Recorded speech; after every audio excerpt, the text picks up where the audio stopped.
Hello, everyone, and welcome to our Sequester recap podcast. I'm your host, Taran Armstrong, and with me today is Melissa Deni. How you doing, Melissa?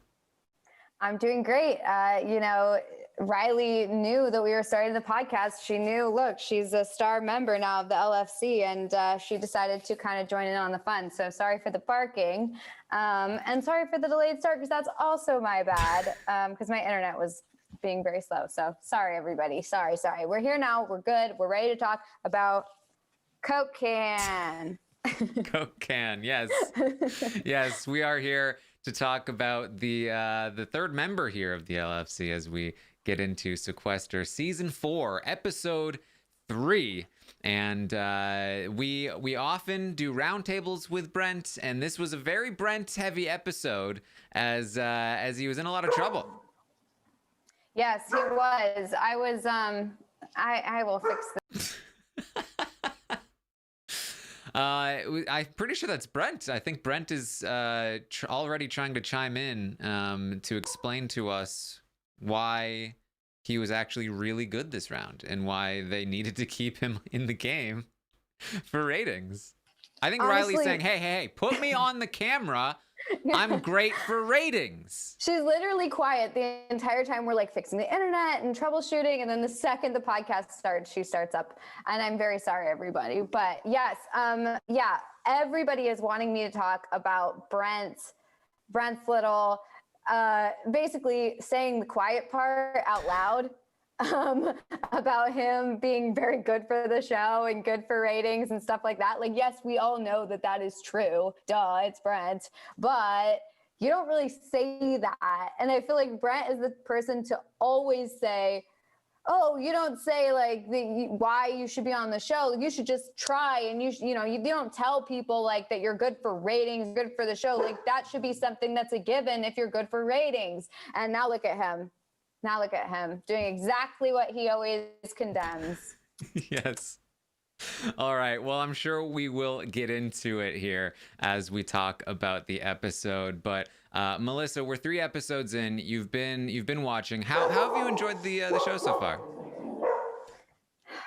She's going nuts, and I'm so sorry. Like, this is like the worst probably for every audio listener and just like viewer. We'll stop her. Anyway, this is my first time watching the show, and I'm like loving it so far. I think that the production value, like everyone had been saying, like before the season started, that like look out for the production value because it is like top notch, and it is so true. That house is amazing. It's huge. It's like, I mean, it's a mansion, and the entire show is, you've got basically more strategy in these first like few episodes than you saw throughout the entirety of Big Brother 22 All Stars. It's like, it's a breath of fresh air. I will say on like my end, for someone who doesn't know Sequester all that well, these twists are very hard for me to understand. And even when they give like the detailed breakdown, like the explanations, it's like, it takes me like the whole episode to understand like what is happening in the twist and like what they should be doing. Like, I just feel like I keep imagining like if I was playing, like I would just not know what to do. Like I feel like I would need everyone to like sit me down and give me an explanation of these things.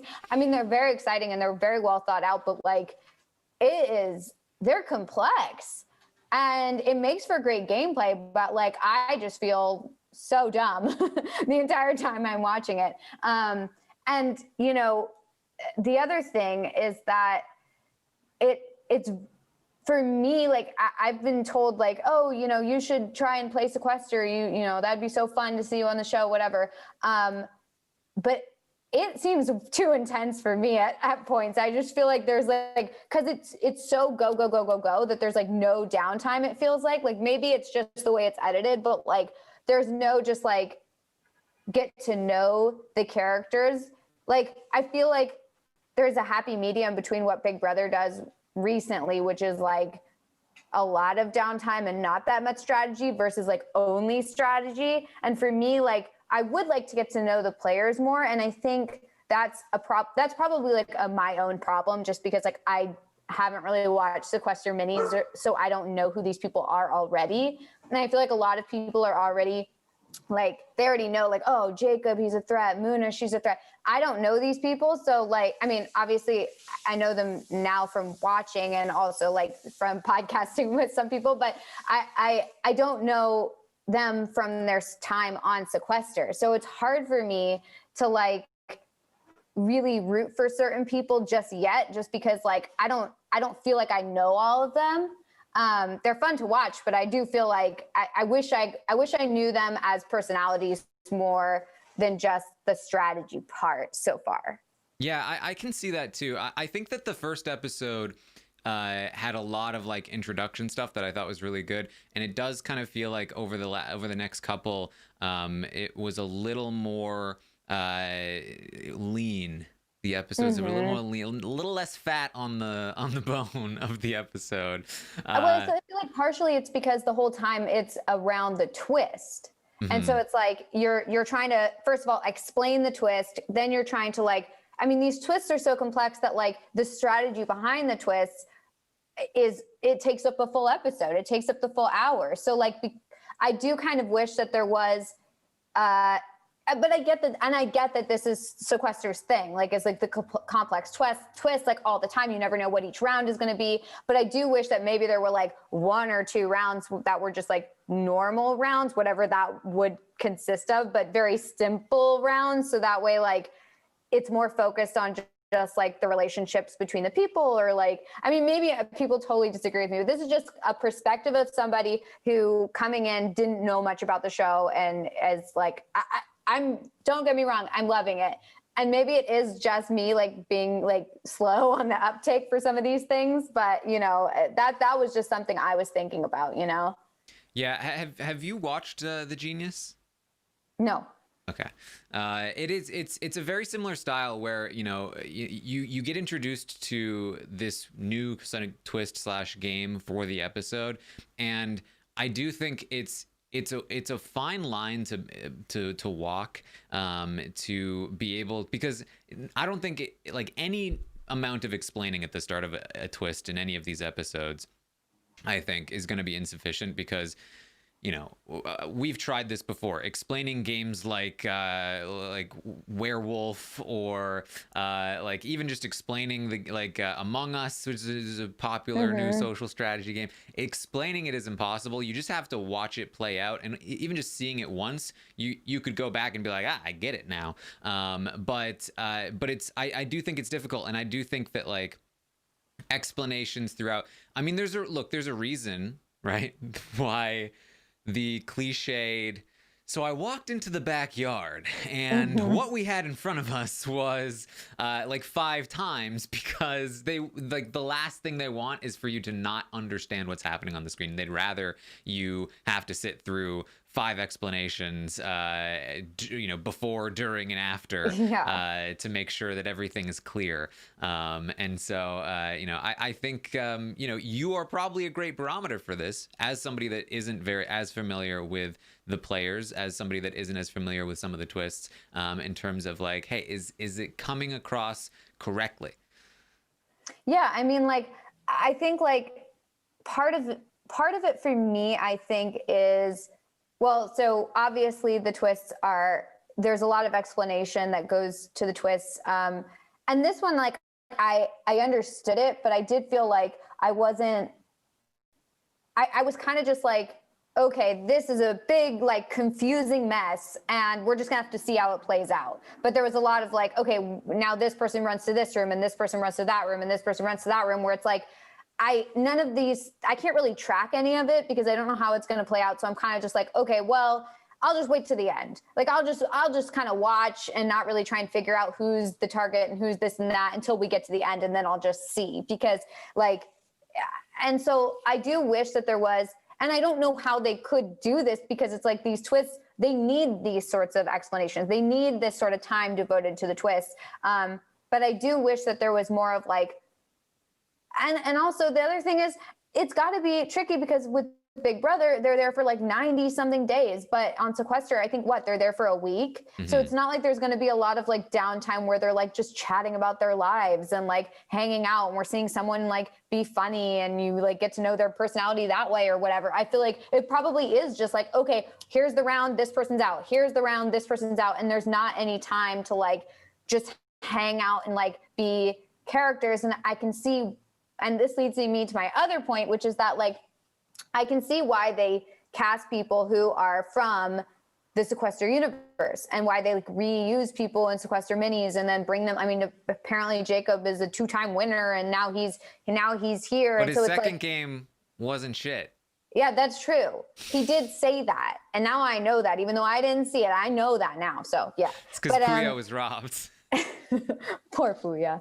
But yeah, like, I mean, I feel like I get why they reuse people, but that is honestly my least favorite part of Sequester at this point in time is the pregame relationships. I feel like there's no chance for anybody to come in and do well because it goes so quickly that you can't get to know the people from the start. Like if you have a relationship with them already, that will be what carries you versus like any sort of interaction you have with them, like in that house during that week, because that week goes by so quickly and it's based solely on like, okay, who's talking to who, like what's the twist this week, etc.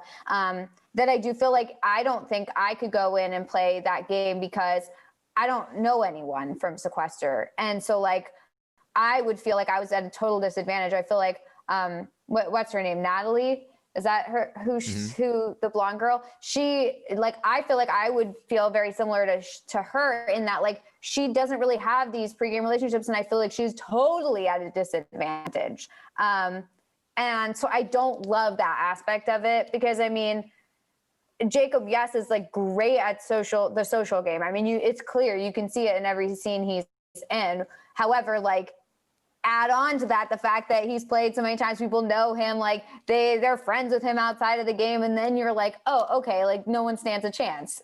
I don't know, I just feel like that's my least favorite part at this point. Yeah, and I mean, I will say, I think for as much as we have lost some big characters that I was sad to lose, I think that there are a lot of similarities between Sequester season 4 and Big Brother 22, where, you know, similarly there were some connections, there was a group of people that kind of ran the game. I think the difference here is that we talked a lot about this on Big Brother, that in Big Brother, you know, the first few competitions, the first like 5 competitions, there were so many close calls where if it had just gone the other way, the whole game could have broken open. And it feels like on Sequester, the competitions have broken the right way in terms of breaking up the big group. I mean, could you imagine a world where it is, Josh, Natalie, and Spencer, the first 3 gone? Like, this big group, I think, would be just completely in charge of the game. But instead, we've lost 3 people from essentially the other side.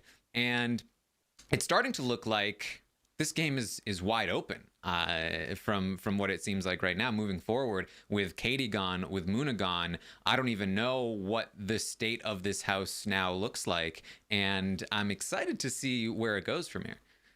Yeah, I mean, my initial thought with the battle matches is like, oh, I hate this, because I was like, it shouldn't be determined by a like puzzle or something. But then I was like, okay, wait. It's not about the puzzle. Like, it's not about that. It's about like why you're brought there in the first place. Like that's what, because I was like, well, shouldn't it be more about like strategy and about the social game and all that? And it is. And that's like why I'm totally cool with the battle matches. And I think that's an interesting concept, is because like you're brought there for a reason. And so like, if you have a great social game and you're playing a really good game, like you're not going to be brought into the battle matches necessarily. Like that is something you have to consider during your game. Like, and when you're voting somebody out, like, would this person take me in a battle match? Like, would I be brought in? And so I do think that that's a cool idea, which I didn't quite understand. So like, I'm glad that I didn't pass judgment right away, because I do think that is like a cool concept.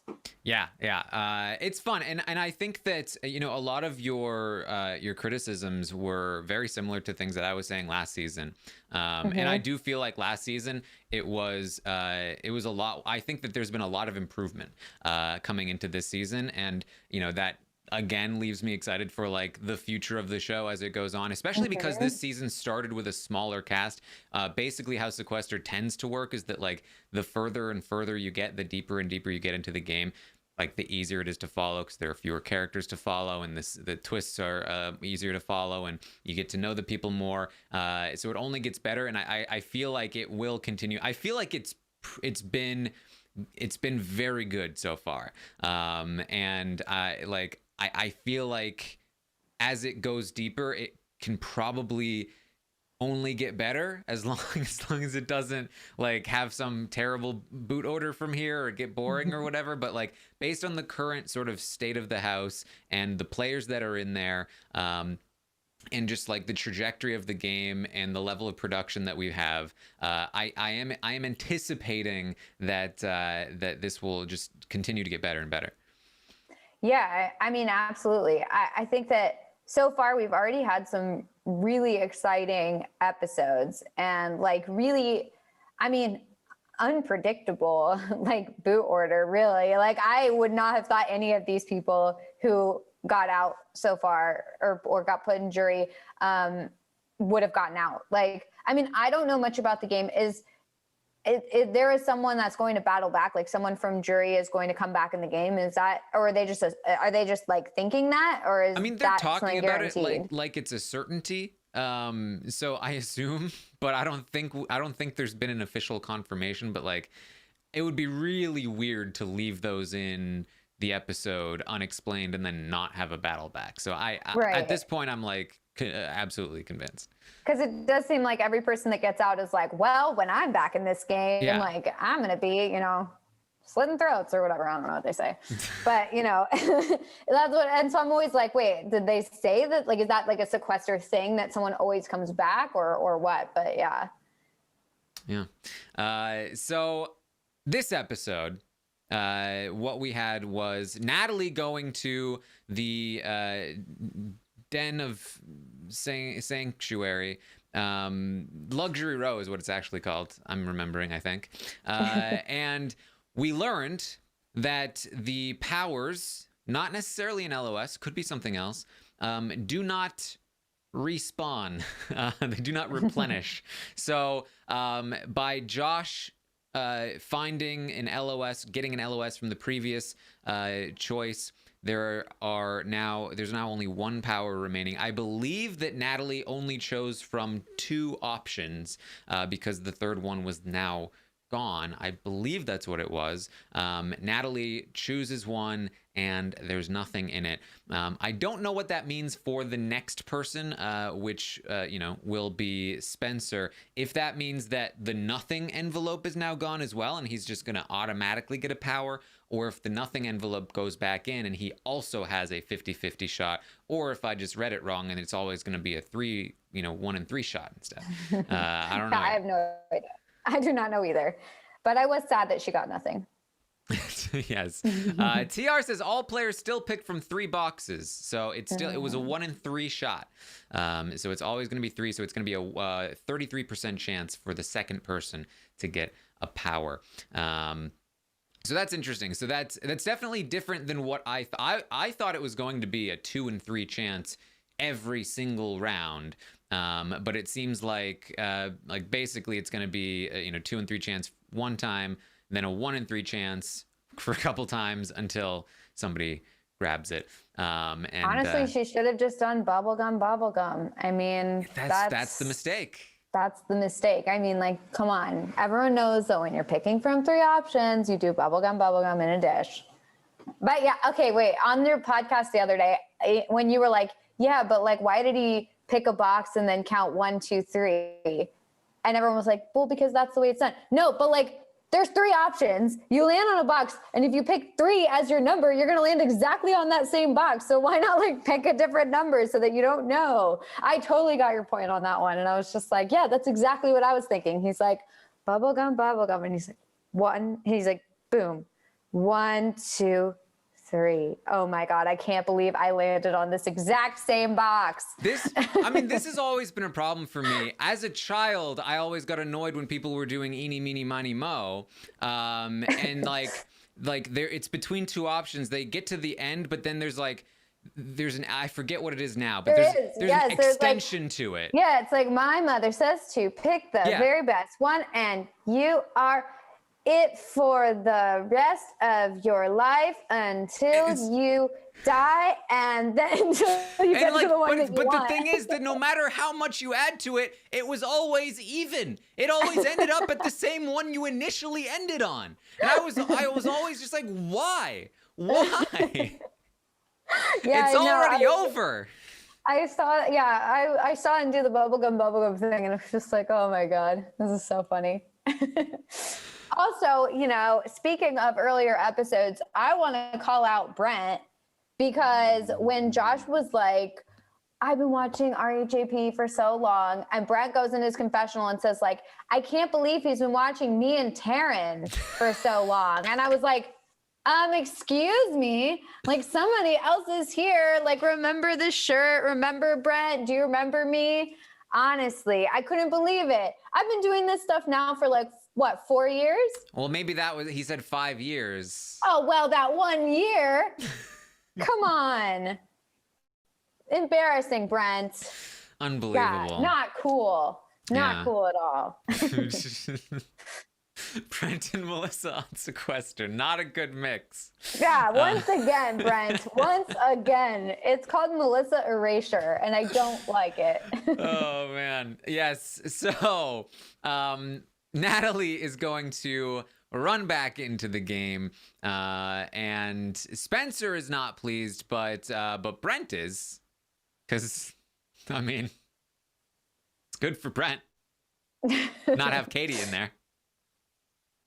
Mm-hmm. What did you think of Brent's Katie proposal? Mutually assured destruction, or whatever it was. What is it? Marriage of necessity. I feel like I get it, but I get it from Brent's perspective, but I do feel like from her perspective, she's like, yeah, but I don't need that. Like, I don't know. I just feel like she had a lot more options, and he was kind of like back against the wall. Like, he didn't really have any other options. And if she didn't have any other options, and like, she was in a position where it was like, okay, well, I either work with Brent or I'm out. Like, then I could see why, like, she would go for it, and it makes sense for the two of them to work together. But in this situation, it did seem like she had a lot of people like wanting to work with her. She seemed like she was in a good position. So it did seem to me like, okay, yeah, this is a necessity for Brent, but like, she doesn't really have any need to like enter into this like weird like pact. So I understood where she was coming from. At the same time, I understood where Brent was coming from, but I could see why it didn't quite like work out. It reminded me a lot of, I think it was Devin, right, on Survivor, who received an advantage, and he was like, this is not an advantage. Like, Brent was presenting it like this was an offer, a deal that he was making, but in reality, he was just threatening to drag her if he got voted out. Exactly. It was like it's worse for her if she like does it. Like, it's like, I get what he's saying, but like, I do feel like also like Brent's delivery on these things, like Stress-Free K in the chat is saying like that it really depends on like his delivery for these things, like versus like coming to someone in like a genuine, not that Brent's not being genuine, but like in like a calm, like genuine way where it's like, hey, like, I want to work with you or whatever, versus like slamming the door in people's faces and like all that sort of stuff. It just seemed like harried and kind of just like, okay, like, I don't know what to do. This is really stressful. So I do think that like there may have been a better way to go about it, but like, it is Brent. And like, I mean, we all know Brent's personality. So I do feel like he's not really the under the radar type of guy, How do you feel about the hand holding? Have you noticed? I hadn't noticed a lot of hand holding. I did hear you guys talk about that, and like the touching. I'm not a toucher person really. And so I feel like I would feel uncomfortable if everyone was like grabbing my hands and like holding them. But people have asked me this. Has Brent ever done this to you? I've literally never met Brent in real life. Oh, I didn't think about that. You haven't, have you? I haven't. I've met you. I've met Alex Kidwell. I've met Rob. I've met everybody, but not Brent. Yeah. So it was surprising to me to see that he, like, how he looked standing up. And I know people had said that, like, in the YouTube comments and stuff, like, about, like, oh, it's weird seeing Brent's body. But, like, it is, because, like, I'm so used to just seeing, like, this little part of Brent. But I don't know. Yeah, I've never met him. Yeah, no, I don't. He's never held my hands, but I don't think that's a good example because, I think people would know not to hold my hands. Is he a close talker?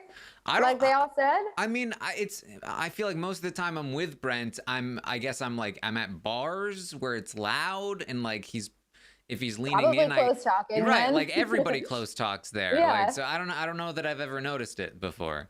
Yeah, I mean, I don't know. I do, like, I mean, it does look like he's a close talker on the episodes, but it's also hard because, like, sometimes, like, camera angles, and sometimes also if you're trying to like be okay. Dennis, that was not smooth. Okay, I don't know what that was about. I mean, that was Brent trying to do a social game. Okay, well, sorry about that video, people. My whole, like, situation right now, apparently I'm very out of practice with podcasting, because, like, everybody is, like, chaos around here. Anyway, it's possible also that, like, in these sorts of situations where you're trying to strategize and you're maybe not trying to let other people hear your conversations, like, you would be a close talker because you're trying to, like, be quiet about it and be sly about it. I don't know. Yeah. But I'll be the judge of that when I meet Brent in real life. There you go. Well, we get to the twist of this round, and it's going to be majority rules. So how this twist works is that a question is asked. The question doesn't matter. It doesn't matter what the question is. It doesn't matter what the answer is. The point is that you need to essentially just match up your answer with the majority of the players. And if you do so, then you will be safe from the vote. You will not be safe from the drag. If you say an answer that is in the minority, that means that you will be up for elimination via the vote.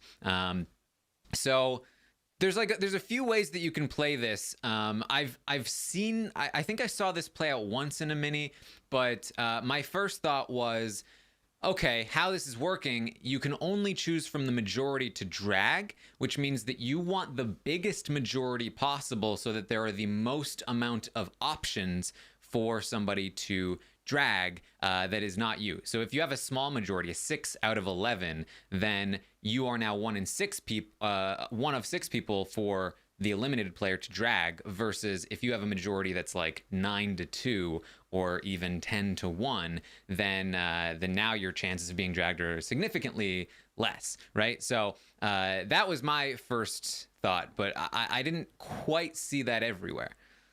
When they first introduced this twist, I was like, this is like the easiest twist ever, because all you have to do is just be like, okay, well, yeah, we're 7 people and we're gonna, like, just vote this way, and that's the way it's gonna be.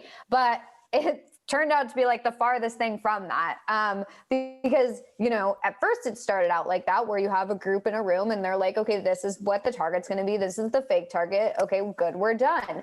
But then, you know, you could see why people didn't want to go with that original group. It's like, well, but my allies outside of this group. So, like, I want to make sure that my allies are not in the minority. So how do I start a new group with these people in the room? And then, oh, this person comes into the room, and then this person's told this target and this person's told that target. And it gets to be so confusing. And I can see why, you know, certain players, for example, were just like, I'm just gonna, like, I don't really care. It's just like whoever, if I'm in the minority, whatever. I think that was Marcelo who said that. But, yeah, you know, I mean, I don't know if that was the best strategy, but I do think that, like, I feel like this was a hard one because you can't really trust anybody. So, like, you get everyone in a room and you can tell everybody, like, okay, let's put our hands in, let's say we're going to be, like, voting this way.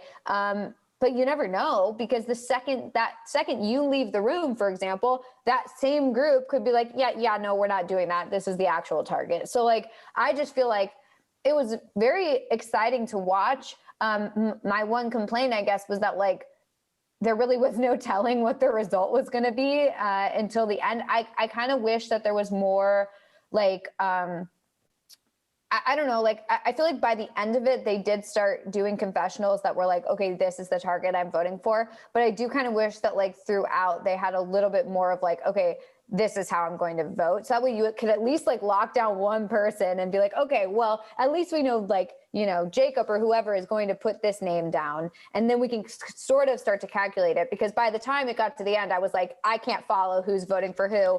And now I'm just going to have to wait to see the result. Yeah, it might have been fun to have like a little vote tracker at the bottom. Like, oh, that would have been cool. Like, oh, these people are voting this way right now. And then kind of like move it around when the person would like go to another room. I think that would have been really cool. Because then it would have been easier to follow too. Yeah, and then you see as like the time is running out, you like oh, Brent's better pick it up.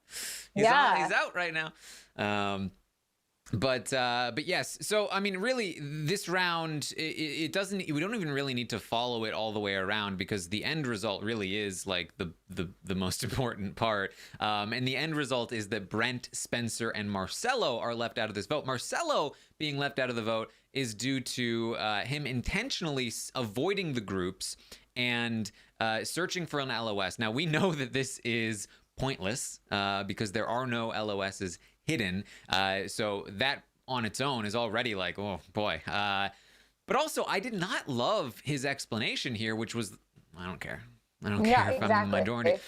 Which, look, I get it. He didn't even come close to leaving. He got one vote. It was a throwaway vote.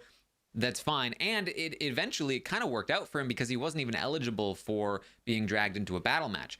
Great for him. But my problem with this is that if he's out there with no information, for all he knows, he's going to be the only person in the minority. For all he knows, he's upstairs searching for an LOS, and everyone is now on the same page, either on purpose or just accidentally. Maybe there's one person in the majority group that's like, hey, Spencer, here, this is the real answer though. Let's just make sure that Brent is the only one on the outs. And then Spencer goes, well, I know Marcelo isn't. Hey, Brent, this is the real answer. And now Marcelo is the only person. He's just like auto out, right? Like, did not love that. Yeah, no, I don't think that's a good strategy. I think that it's a little too confident, I guess, like a little too cocky when it comes to like, yeah, but I'm not going to get voted out, so it doesn't matter. So I didn't quite love that. I feel like you should at least like try. I don't know. I guess maybe if you thought that there was a chance of you getting an LOS, that like it really wouldn't matter anyway, and you might as well just keep looking. But it did seem a little bit, I don't know, not great. Kristen in the chat has a good point as well, which is when she was playing, she assumed all the LOSs were found like by this time, right? Like nobody's played an LOS. It's the third round in the game. If there are still LOSs hidden, there's not still, right? Even if they were hidden, they wouldn't still be here. They've been found already. My thought too is like, and same with Survivor, at least for, I don't know. I just feel like it's not worth like the risk associated with searching for it, like to find it. I mean, I guess like for me, it always seems like people immediately target people who are searching for an LOS or searching for like a hidden immunity idol, because they're like, well, they went off on their own searching for this thing. Like, let's target them. I mean, Josh in the first episode, you know, I just feel like for me, it wouldn't be worth the risk, because the odds of you finding something are so slim that like, I just feel like you don't want to like single yourself out, especially in the beginning of a game, to like go look for something. I don't know. Unless you've already won the game before and it's your second time playing and you need to go out early to lower your threat level to win an all-winner season, something like that. I mean, like that's like something like that, like whatever. The best way to do it. Yeah. So these three, Spencer, Brent, and Marcelo, are going to be left out of the vote. And that means that they are going to be up for elimination. Now, there was one thing about this twist that I felt like this twist to me is less about necessarily like being a target or being in any kind of group. Certainly Brent and Spencer were intentionally left out, But to me, this twist was more about the mechanics of it. We saw that Josh said, like, I'm just gonna always stick with the majority of people. I'm always going to have 5 other people with me at all times, so it's impossible for me to be left out of the majority, right? So very effective strategy. You can't get around the fact that if somebody's standing there, you can't tell them go away because then they're gonna drag you, and so you just have to kind of deal with Josh there. I loved that strategy from Josh. Yeah, and I liked at one point when the girls told Natalie, like, just stick with us, like, we want you to be with us, so like we're just gonna stick together the whole time. Like, I feel like that's the way to do it, is like, as long as you have like the people in your alliance that you don't want going up for elimination, like, with you the entire round, at least then you know that you can create a majority with those people included. Because I feel like a lot of the times when people would come up with a name, they would be like, oh, wait, but so-and-so's not in the room and I don't want her going up. So like, I'm not going to go with this name. And I feel like that was the problem, is like, you had to have the people that you wanted to make sure you kept safe in the room with you. So that way they could be part of the decision when creating or when picking that new name. So yeah, I mean, honestly, like, if you had asked me at the start of the round if the vote was going to be Rachel, I would have said like, oh, absolutely not. Because like, that wasn't even a name they mentioned until like the very, very end. So it was kind of crazy to see how like how it kind of like evolved and changed throughout this round. Yeah, if I'm Brent and I ever find myself with just Spencer or something, like, I'm running around this house trying to find where the group is, right? Like, I hope that that's what he's doing. And then also during the round, I was yelling this on Twitch while I was watching live. Like, Brent, ask them what they're doing before telling them what you think they're doing, right? Brent does a lot of that too, where it's like he tells them like what the vote is going to be or like what he thinks is happening, and then goes like, right, guys, like, that's what we're doing, right? And it's like, no, you need to see what they say. Like, most of the time it seems like Brent doesn't know the information. So like, and once you've gotten it wrong like once or twice or something, like, you should be like, okay, wait, I'm going to keep my mouth shut in terms of like what I think is going on, because I want people to tell me more information. And I feel like that's kind of like the disconnect with Brent right now. Especially with like all the different names running around. Like, people have no idea which name they're supposed to say to Brent, right? Like, because it's too much to keep track of. So if you're asking them like, which one's the fake one, which one's the real one, they're gonna be like, I don't know. Yeah, they wouldn't have a solid answer. There's a decent chance that they might just default to be like, well, okay, this is the real one, just don't tell Spencer, because they don't want to be caught in a lie, because they'll get dragged into a battle match. So sort of confronting people when they're confused, I think is generally a good strategy. But and of course, you never know what we didn't see. But what I saw from Brent was a lot of it's Josh, right? Like, or whatever it was, right? Like, it's this one, right? And they're like, oh yeah, that one. Plus, like, him going to people and telling them like, this is what we're doing.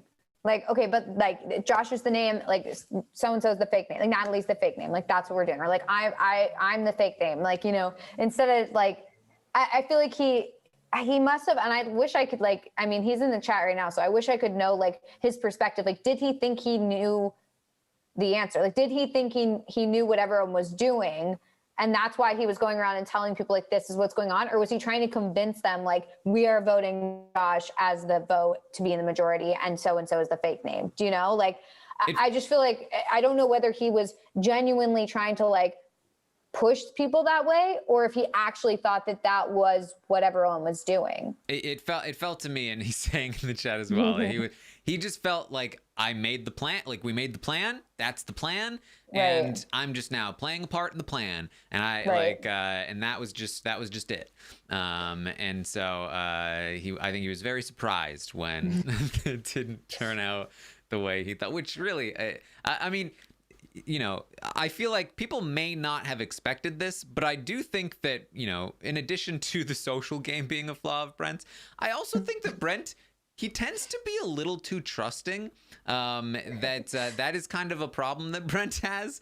And it definitely, I think, has caused him some issues in the game to this point. And what I'm hoping is that seeing that he was led astray by everyone in this game will hopefully kind of, I said this at the time, like just break him free of the shackles that have been holding him back. Like, I've got to be loyal to this, but this person has my back. Like, no, Brent. Nobody in this game cares about you, and nobody in this game has your back. You've got to make your own way. Which is literally so sad when Josh was like, I'll vote Brent. Literally don't care. And Brent had just like protected him and said like, oh, he's an RHAP listener. Like, I feel like I can't, whatever. Like, maybe Brent wasn't being totally genuine about that, but like, he did it. He still protected him. Like, he still was like, I thought like, and he said like, I want to work with Josh. Like, I just feel like Josh was a total betrayer.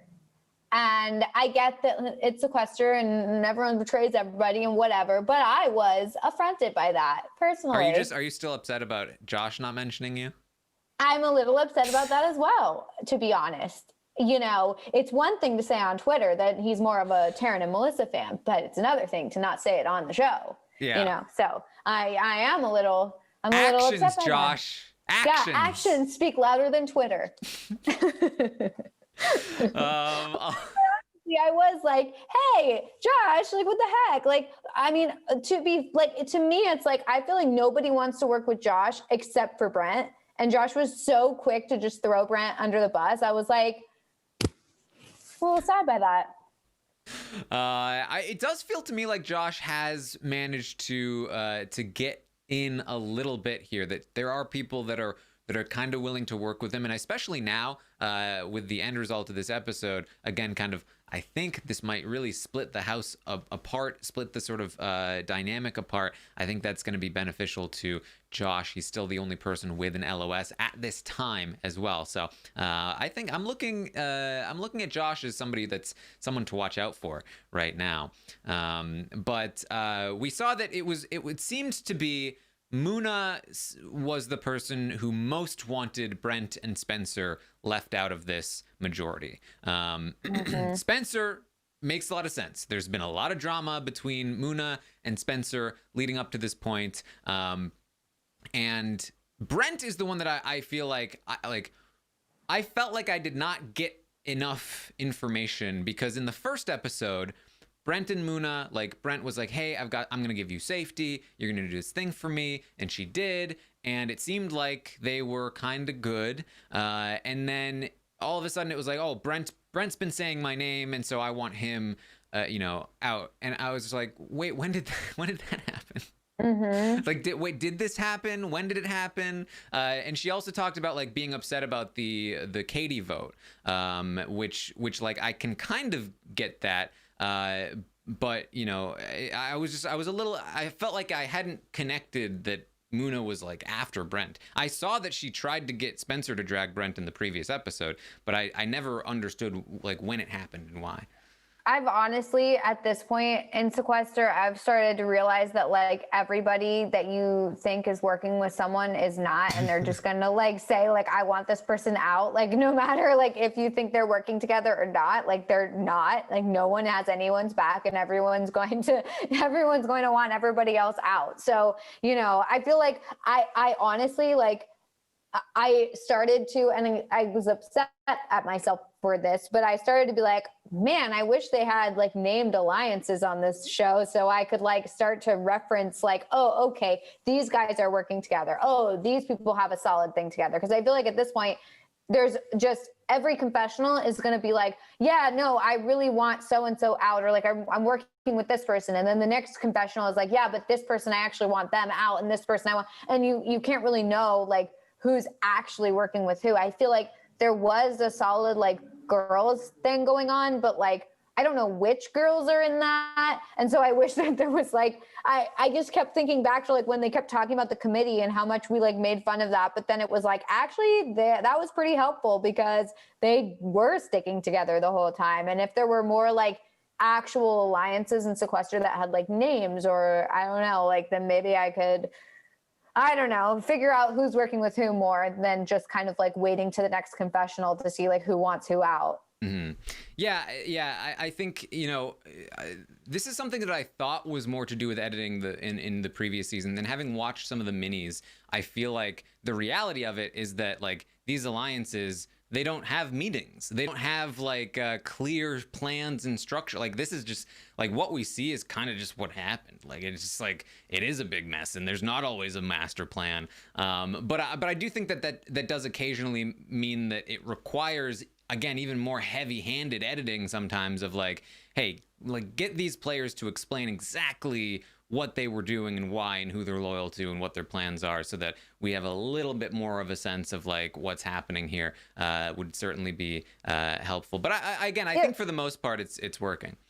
Well, no, because like, yeah, I mean, I totally agree. I just like, I feel like I don't need like a committee that like through line that like runs through the course of the game. Like I don't need that. But like, I mean, even like in Big Brother Canada 6, it was 6, when we were all saying like, oh, the game is so fluid, like everyone's moving back and forth, like the alliances are not solid. At least we kind of knew like pairs. I feel like there was at least like, oh, okay, but these two people are working together. And it's fine if that's the way that it is, where it's like, people just work with nobody and everyone's on their own. Like that's totally fine. But like you said, like I do wish that there was maybe more of an explanation as to like, okay, this is the person I'm targeting and this is why I'm targeting them. And like, it does seem like it just kind of was like, okay, well, I'm targeting this person in this confessional, but in this confessional, this is the person I want out. But in this confessional, this is the person I want out. And it's just kind of like a little like, okay, wait, but who is the person you actually want out? I feel like there are a couple of examples of this. One is in this episode, Marcelo has a conversation with Shireen, and Shireen's like, I really like Marcelo. And I was like, no, Shireen, he hates you. And I was like, this is going to be terrible. But then we get a confessional with Marcelo, and he's like, I just want to take back what I said about Shireen. I actually love Shireen. And I was like, okay, he hated Shireen, and I had no idea why. Now he loves Shireen, and I have no idea why. Right. I don't know what, like, he hated her, he loved her, and I've, like, this is the first interaction I think I've seen of the two of them.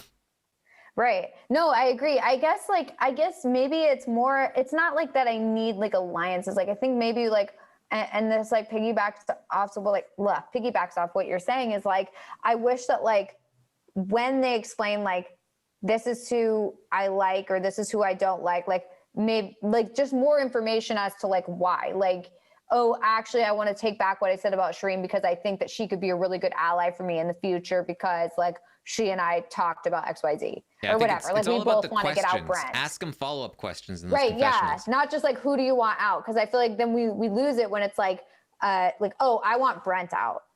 Like, so I'm hoping he goes. It's like, well, but like, why though? Like, because I think he's a huge threat to my game, or like because I see him getting too close to Josh or whatever, something like that, so that I can start to connect the dots more rather than just like relying. Like I'm relying so much on the confessionals as to like what's going to happen, because like that's where I feel like I'm getting like the information, and I'm not really following like a storyline as to like, oh, this person is working with this person, so obviously they're going to want Brent to go. I don't know. I just feel like and this is just nitpicking, obviously. Like, I mean, it's so much fun to watch, and the drama is crazy, and like the like strategy is like, I mean, they're in spades. Like, it's really exciting to watch each episode, and it's like there's so much action. So like obviously, like this is just like finding small things that are like, to pick on, but like it's such a great and like entertaining show. I honestly, I want to go back and watch previous seasons because like I never really had watched before, Yeah. The other example for me was, well, first of all, just Jacob and Marcelo. We heard from them in the first episode that like they're best friends or whatever, are going to be super loyal to each other. And I don't think I've seen them interact since then. And like maybe that's because they know they're so good they haven't interacted. But I'd still like to like get a checkup from Jacob. Like, you still planning on taking Marcelo to the end? Like, what's going on? Like, you're working with everyone, great, but like, what are you doing? Right. And then Jacob in this episode being like, so yeah, you'll take out Muna for me, right? Like, what? Why? When? Where? How? Right, exactly. Yeah, it's like we're missing that last bit. Yeah, we're missing that last bit of information for sure. Because like from my perspective, it seems like Muna is like a very important piece to Jacob's puzzle. And the idea that it would even be willing to let her go this early, let alone intentionally target her potentially this early, seems just very strange to me. So either I have a complete misread on what he thinks he has, or what he actually has, or he has a misread on what he actually has, or there's some kind of, missing piece in the edit, right? Yeah. Something that I do want to know, and if Brent is still in the chat, I'd like to know the answer to this is do they have time to socialize outside of these rounds, or is it basically like every waking minute is like playing this game aside from like eating? Because like I would like to know if like there is like that bonding time where I feel like people like Brent, I feel would do better when he has like that time to bond. Because I feel like Brent being funny and like talkative is different than Brent like strategizing and being like, no, we have to do this. And I feel like it's like, and first, if for example, like if I were to play the game, like I think the way that I would do best is the social aspect versus the like, okay, you're going to room with so-and-so and like figuring out these like crazy twists and like doing these puzzles and finding an LOS and stuff. Like that stuff is like a lot harder for me than like the social aspect, which is why like I had always been like, oh, I want to go on Big Brother, not Survivor, because like I can't do those challenges or survive in the like wilderness. So that's what I'm wondering is like, is there a lot of social game to this, or is it all strategy? I mean, I think there's always a component of social game in the strategy rounds, right? But my understanding is they maybe, and we're seeing, a couple people who have played before in the chat talk about this, like maybe while they're eating, they have a little bit of time to chat, but otherwise they are individually kind of sequestered while the confessional tapings happen and all that. So no, which I think like, I don't think they have like they need to take that downtime to film the confessionals, and while they're filming the confessionals, they don't have the manpower to like be filming everyone else, right? So I prefer to not have them interact while we can't see it than have like the next round start and like two people are now best friends because they bonded during the downtime, right? I mean, obviously I'd prefer to have them interact and see them interact. But if we can't have seeing them interact, then like we would lose that narrative. So I wouldn't like that. But just like put some cameras up everywhere and just have microphones on them at all times. And there you go. Super easy, right? Super simple. You know what? Why don't we just go to like, I don't know, like CBS lot. We'll build a house. We'll put all the people in it. We'll hire a giant crew. Like it's like, I don't think anyone's done that before. I think you just cracked it. I think I just got it, guys. All right. So here we are. It's Brent, Spencer, and Marcelo. And the vote is going to be between Brent and Spencer because Marcelo is part of this, big group that is just kind of deciding these things at this time, right? And so at first, it seems as though this could fall down on Brent, that Muna is out for Brent. She feels like, again, the Katie vote, he said her name apparently. And so she feels like Brent is a good pick, which, I mean, honestly, like, would have been a better pick than Spencer, unfortunately. And Rachel has never liked Brent. His energy has not been great there. And obviously Spencer's going to be pushing in that direction because Marcelo isn't down. Brendan is on Spencer's side. It seems like Jacob is on Spencer's side. You've got Josh, who promises Spencer his vote. It seems like this could be it for Brent. Yeah, I mean, I honestly thought Brent was going to be the one to go. It just seemed like his campaigning was kind of falling on deaf ears. I don't necessarily think Spencer was doing himself any favor. I feel like neither of them were doing themselves any favors, to be honest. I feel like they were kind of being abrasive and just like bickering with each other in front of people. And it was kind of like, okay, well, this is not quite the strategy. However, like if it is you versus the other person, I mean, what really do you have besides just to like either confront them or like, I don't know. It just seemed like I don't know. It's a tough one because like I don't really know what the best strategy is in that situation. I think what was his name? Brendan. Is that his name? Brendan. When he's talking in the kitchen and then Brent comes in and is like, no, like this is like, I agree, like, you know, trying to like butt in, and he's like upset that Brent like butted into the conversation. It's like, well, what else is he supposed to do? Like, I mean, he's trying to convince you guys to keep him. I don't know. I just felt like it really was like a no-win situation. And I kind of wish that there was really another option to have Marcelo like as a, like, why was nobody considering him? I mean, he was protected by, I mean, he's got Jacob, he's got Muna. With Muna, he's got, you know, Rachel, Shireen, Billy, it seems.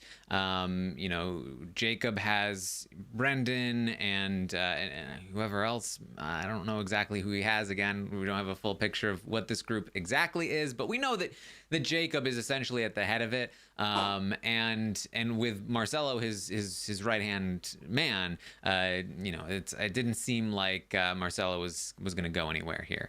And Brent, I mean, Brent and Spencer were the people intentionally left out of this vote. Marcelo was accidental, and the reason that they were intentionally left out is because they just don't have anyone that cares enough about them to loop them in.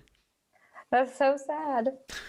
Yeah, I mean, I honestly though, like I did think this was like Brent's time to go. So I was pleasantly surprised when he was able to pull off, you know, getting people to keep him.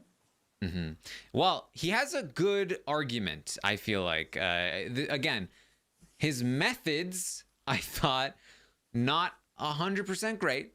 But again, his logic, his arguments were decent. I think there were a lot of people that were scared of facing Spencer in a battle match. And Brent decides he's talking to Muna. And in the middle of talking to Muna, he's like, you know what?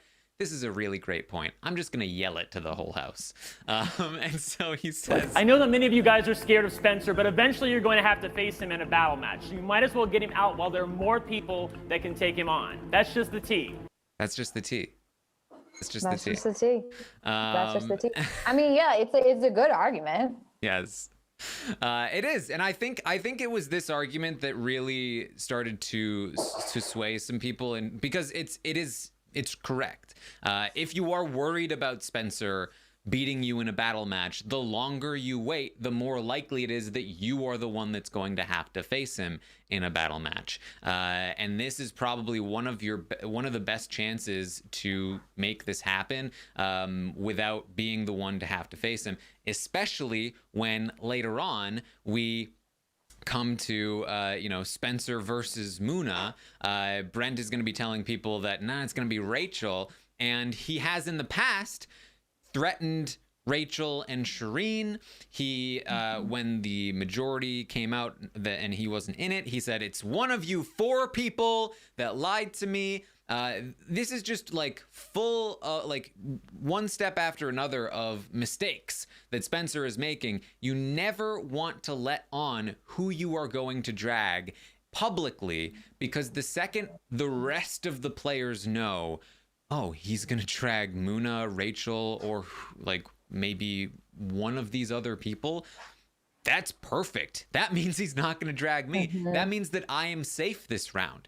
That means that he can leave this round and I am safe. If I vote the other way, I don't know what Brent will do. He could drag anyone. He could drag me. But if I know that Spencer is dragging Muna or maybe Rachel, sorry, Spencer, but I'm taking my safety. I don't want to have to face you in a battle match. That was exactly what happened to me when I played the RHAP Sequester mini, where everyone knew Big Meech would drag me. And so they were like, yeah, well, that's fine. Like, we'll just have the 2 of them go. And I was like, this is so unfair. So I totally get that. I did think that was an interesting, I mean, like it makes sense. In theory, I can see like why you would think that would be a good idea to be like, okay, well, I'm just going to call out my targets. But like, I see what you're saying where it's like, well, actually that puts a target on you. It makes it easier for people to vote you out if they know what you're going to do versus the mystery candidate, you know? I wanted to ask, was Brent right in that all the Sequester like battle back or challenges or whatever, that they're gender neutral and that you don't have to like worry about like competing against someone like Spencer? Or is that like I mean, not the case? most I mean, part, I don't know. Yeah, I mean, like so far we've seen 3 challenges, right? It's been a puzzle, very minimal running back and forth. Maybe the blocks were a little heavy, but no significant advantage, I think, at all to anybody that's athletic. The next one is throwing ping pong balls into holes. Like, I'm pretty sure that like beer pong is not heavily favored to super athletic people. I think it's just like if you have experience throwing ping pong balls, right? So that's not super, more athletic people maybe are a little more likely to have played basketball like Natalie. Yeah. But I don't think, honestly, I don't think basketball helps all that much when it comes to tossing ping pong balls outside with the wind. So I don't think it's significant there either. And then this one was just pure memory. Is no physicality to it at all. So far it's been very, very neutral. In previous seasons, it's been mostly neutral. I think there was one very physical challenge in season 3 that I can remember that involved like some kind of tug of war, but like with your whole body. But beyond that, I can't even think of a single other physical one. Like sometimes they blow ping pong balls on tables. Like, Okay. Yeah. Okay. All right. Okay. Good to know. Yeah, because like I didn't know whether he was just like saying that or like actually if that was the case. Because like people did seem like a little bit worried about going against Spencer, but if it really is all just like gender neutral stuff, it does kind of seem like like who cares? I don't know. Yeah, it's instead of being like, hey, I'm really physical. I'm the most physical person in here. If somebody votes me out, I'm gonna drag the least physical people because I'm gonna dominate you. I feel like not great. And more effective would be, hey, I'm great at puzzles. I've got a photographic memory, which is a lie because nobody ever has it when they say they do.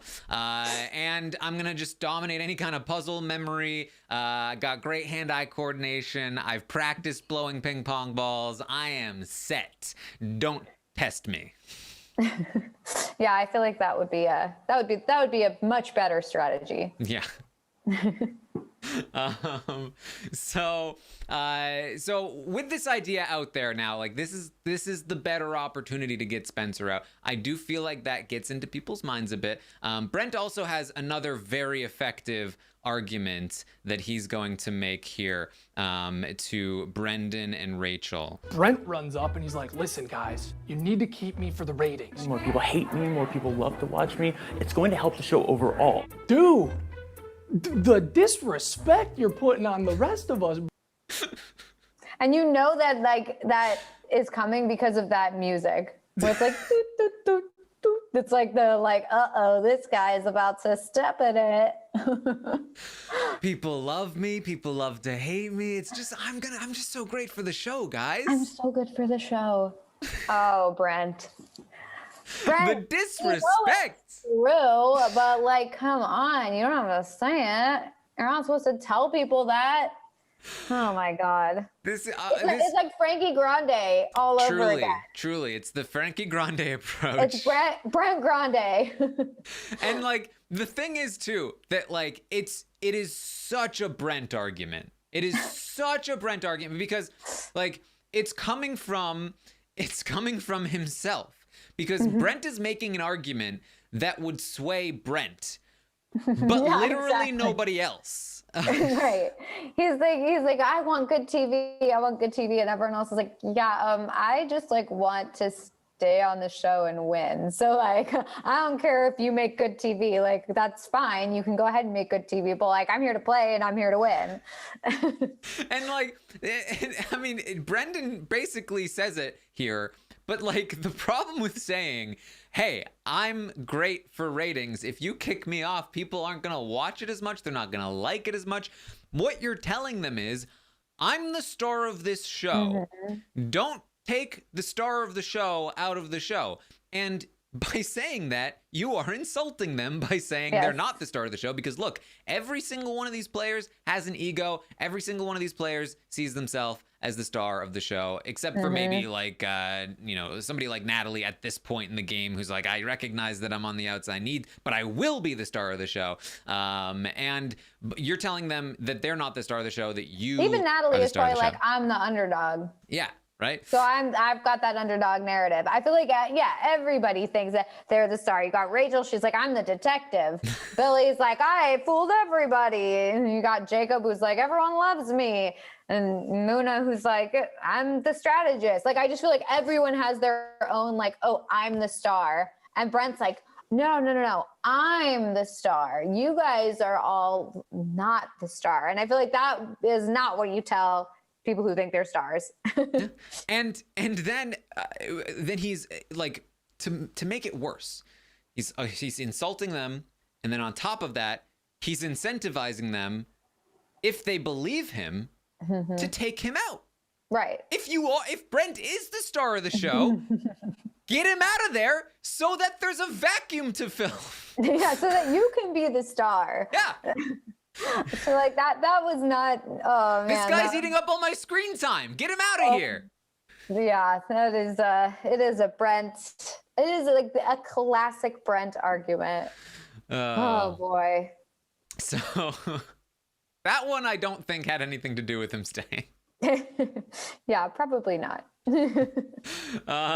So we also see a confrontation happen between Spencer and Muna. Now, this has been kind of boiling under the surface for a couple of rounds here. It seems to all stem from Brent telling Muna to put Spencer into exile and telling her she's not allowed to say why, which really seemed to be... Spencer's like, why? I don't know. And like, this is, I think, a problem that both Muna and Spencer have in the game. And so it's not surprising to me that it has intersected with the both of them in such a way, because they both seem to be people that are like trying to, even when you're screwing somebody over, you're like trying to be like, no, but I'm actually not screwing you over. And here's why. I mean, yeah, I'm still voting you out this round, but I do actually, it's like, no, you just have to, it's the Paul problem. It's like, you got to just own it. You got to just be like, yeah, I'm sorry. I'm voting you out. Spend your time elsewhere. Don't bother talking to me. Don't say that, because that's a bit rude. But like, just be straightforward. Be honest with somebody up front. Just like, hey, it is nothing personal, but yes, I'm voting you out. And like, hey, is there anything I do to change your mind? Sorry. It's just where you are positioned in the game. I have other allies. I'm sorry. There's nothing I can do. There's nothing you can do. But instead, we have these like minute-long conversations, and we see. I think it's from Muna's end. It's that she genuinely empathizes with these people. Like when Spencer initially goes to Muna and he's like, I just feel so left out. Spencer doesn't seem to be a guy that is used to being on the outs. And so he's like, what? I feel like I haven't been given a chance. I feel like nobody will listen to me. And Muna's like, hey, I know how that feels.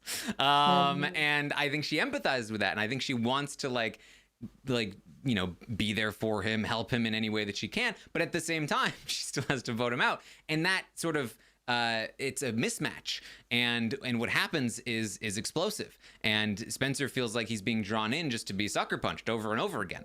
And so it clashes, and Spencer just erupts. I mean, Spencer seems to be, it's weird to me because he is always giving these like big speeches, and he's always like he's well spoken. Like he's able to like string together these speeches pretty well, and I love the Captain America music. But he also gets very flustered, and when he's confronted and when he's emotional, and he doesn't seem to have a lot of self-control. And so he just loses it on Muna, and he's just like, don't even talk to me. And now he is the one just like, what are you doing? Like this is not gonna work for you. Yeah. No, definitely not a good idea. I mean, yeah, I agree with you. And I think especially for this situation, like in Sequester, when like you have that option to like bring someone into a battle match. And also like, you can also find out their votes and things like that. I think the best thing you can do in a situation like that, like, especially if you empathize with the person, is to tell them, like, be straightforward. Like, look, like, I am going to have to vote you out. Like, I'm so sorry, you know, whatever it is. That way it's like, because in situations like that, you're always more mad at the person who you think like you might have a chance with. And then turns out that you don't have a chance. So you were like looking stupid. It makes you feel like you feel stupid, because you feel like, why did I just waste my time? Like, talking with you and you were like playing me essentially. Like, that makes people feel worse than having someone be like, look, like, honestly, like, I have to do this and I'm so sorry. Because then you at least are like, well, thank you for being straightforward with me. You know, I'll move on to the next person. But if you kind of like waste their time, even though you think you're being better in the moment, but in the long-term effects are way worse than if you're just like straightforward. So yeah, I do feel like that was bad. And then it's like, okay, but you're making it worse. Like, Spencer's making it worse by like then like fighting about it. It's like, you just need to like, when you lose that, when you don't have that vote and you find that or whatever, like, just like go, let it go. Like, at that point, there's nothing you can do to turn it around. I felt like it was handled poorly in like a lot of different ways. And yeah, and like you can understand if you try to look at it from Spencer's perspective, right? You can see why he is reacting the way that he is, because you can see what he thinks he's seeing. But as we often, you know, talk about on these shows, especially it happened a lot in Big Brother 22, he was wrong. Like, Muna, from my perspective, had very good intentions. She very genuinely did not mean to be screwing him over. He just wasn't working with her, and she was just trying to be nice. Right. Like, she wasn't intentionally locking him into conversations just to like trip him up or like play him or make him look like a fool. But he thought that she was doing that, and based on that thought, he lashed out. And that's just not the right response. He was unable to see it from her perspective, while being mad that she was unable to see it from his perspective. And that is just a major flaw if you're trying to play a game like this, right? So he is essentially, he just like calls Muna out, and you know, I think Brent already, you know, offered this great point about this is a great opportunity for Spencer to go, and then Spencer very publicly and loudly is like, hey, Muna, I'm done with you. And if I'm any other voter, again, I'm like, right. Sorry, Muna. Yeah, you're like, all right, well, Muna's gonna get dragged. Okay, cool. Like, it creates an easy, it's like not the way to do it. And I get that, like, maybe like in Big Brother, that would be the way to do it, because you're supposed to like, if you're in that sort of scenario, like, a good way to get yourself out of it is to be like, okay, well, here's my target. I'm only going after this person. So you guys should keep me because that's my target and I'm not going to go after you. But in Sequester, where it's like the way you can get someone out additionally, like the way you like drag someone into like a battle match is by getting them out. So like, it's like the reverse effect in Sequester, where it's like it will cause someone, it will make you be an easy target if you call someone out like that. Like, because then they'll know, like, okay, well, those two are a pair, they'll drag each other or whatever, so goodbye. Like, that's an easy thing for me because I don't have to worry now. Yeah. So, you know, I genuinely feel like, you know, I think that Spencer came into this game not as many connections as some other people. But he had Katie, and Katie was kind of in. He was in a better spot than a lot of the other people that were completely on the outs, like Natalie and Josh, at the very least, right? I really feel like Spencer put himself in a lot of danger. I feel like in how he handled the last round, how he handled this round, he just wasn't able to play it cool. He was not, like, Josh handled it really well. Josh was completely on the outs. He kept a calm head. He maintained like a firm, sort of like confident demeanor, while still being able to like sit down with people and be like, totally cool. I do not care. Like, I'm totally down with you. Throw in like 5 F-bombs in that sentence, and now you've got Josh. And like if you're asking me what could Spencer have done or was this Spencer's fault, I would point you right to Josh and I would say that guy's what Spencer should be doing, because Spencer he's causing a havoc. He's just running around. He's yelling things in the house. And unlike Brent, he's not yelling logical arguments. He's just yelling. He's just like, who's ready for a battle match? I'm coming for you. Like, it's just, dude. Yeah. No. Yeah. Not ideal. Yeah. So we get down to the votes. Brent has really worked hard to flip some people, and it did, again, seems like he did some really good work with Natalie. Basically begs Natalie for her vote. That's like, hey, like, I did not vote for you last round. Do you like, have you noticed Brent's sound effect? I remember there being a sound effect, but I don't remember what it was. Here, I'll give it to you right here. Tells me that unfortunately she has to vote for me, and I really try to give her the sob story. Like, look, Natalie, I had your back last night. I didn't. But Natalie, I really had your back last night. I really wanted you to stay What in is the that game. about? It's a little rat sound effect. Oh, I thought it was like a little rubber ducky, like a little dog toy, like choo, choo, choo. Your head is just too much in the dog world. Yeah, I'm too much. I'm out of the rat world, I guess. That's so funny. I literally thought it was a dog toy. I thought I noticed that there was another sound effect in there. I don't think it was for Brent, but it was like a whistle. But I don't remember. I don't think I've noticed the whistle. I know. Anytime Marcelo speaks, we get a snake noise. And Brent has a little rat sound effect. I don't know who the so whoop funny. is. There's you know what I did like is when Brendan like slid into the room on his socks, and I think that's where I heard the slide. It was like whoop, like a whistle. It was very funny. Yeah. But yeah, there's some good effects in there. Yeah. I'm just like, I'm very close to asking Audrey to send me the sound file. So anytime, just use it anytime Brent says something. Yeah, anytime Brent's just being a little weaselly on the podcast, I can just hit the button and just play the rat sound effects. I like it. We should get her to send that to us because that would be very useful. It's like we'll use it all the time. Yeah.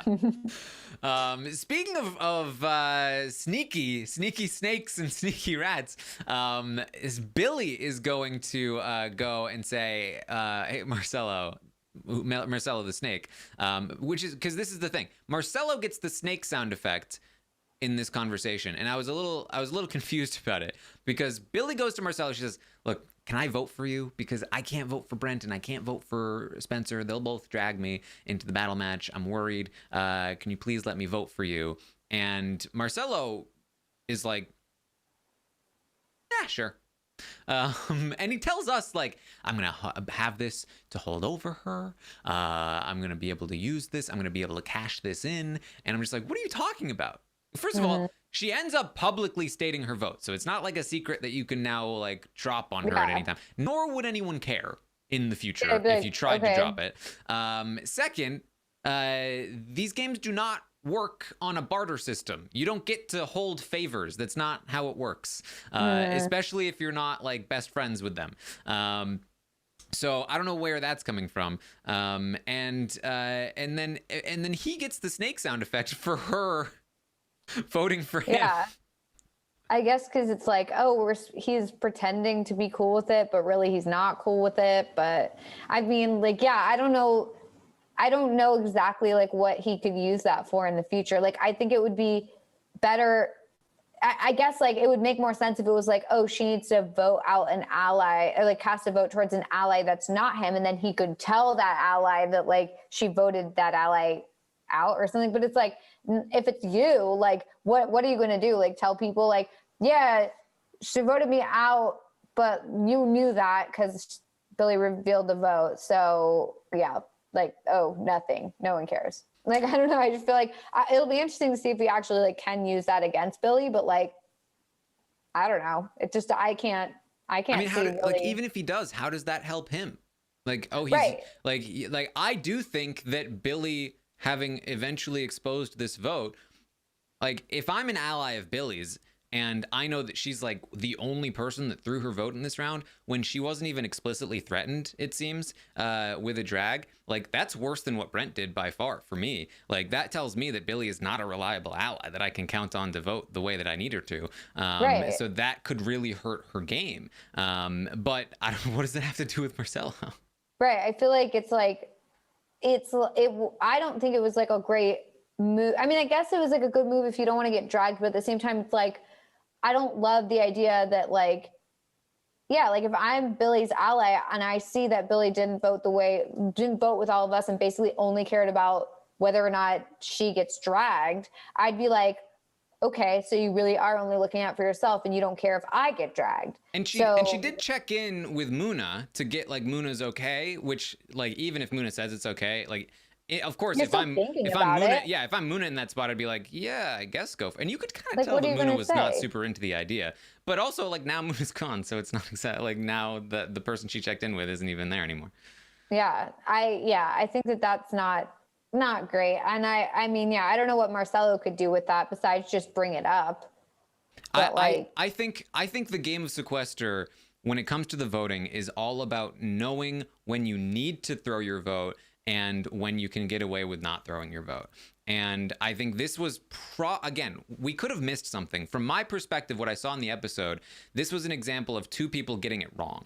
That Billy, I don't think, needed to throw her vote. I don't think either Brent or Spencer were going to drag Billy. And then Muna did need to throw her vote. Now, Muna, I think, it wouldn't have mattered when it came to Spencer leaving because it was already made clear that she was behind everything. But I think there were a couple of opportunities that Muna could have utilized. If she knew that she was throwing Brent and Spencer into the minority in the majority rules round, and she feels very comfortable with her numbers, that she feels like she can make sure that the votes fall on either Brent or Spencer. I think there's not like it's not a terrible idea to consider. All right, what if I toss my vote into the minority right at the last second? What if it's now 4 people? It's me, Marcelo, Brent, and Spencer. We saw Marcelo get 1 vote. I think Muna probably would have had a similar result. Last round, we saw Jacob get 0 votes. Muna seems pretty safe at this point, in my opinion. Spencer and Brent similarly are either going to be told it's either you or it's Spencer, it's either you or it's Brent. They're not going to bother trying to go after Muna, just like what happened last time with Jacob. And now Muna is completely safe from being dragged by the 2 people she left out. Brent and Spencer both talked about potentially dragging her because they both felt very betrayed by her, because she has been kind of the access point, it seems, for both of them. That both of them felt like they could talk to her, that they could trust her, which is great. It's why Moon is so good. But at the same time, it also made them feel most betrayed by her. And because of that, she needed to find some kind of way out of it. And so when it comes time to like cash your social credit in, when you are in this much trouble, I felt like this was the time for Muna to do that. Either tell Spencer, okay, you know what? I really want to make this up to you. I promise you I'm not going to vote you. Whatever it is she needs to do after the fact, or maybe play a little riskier, throw your vote into the minority right at the last second.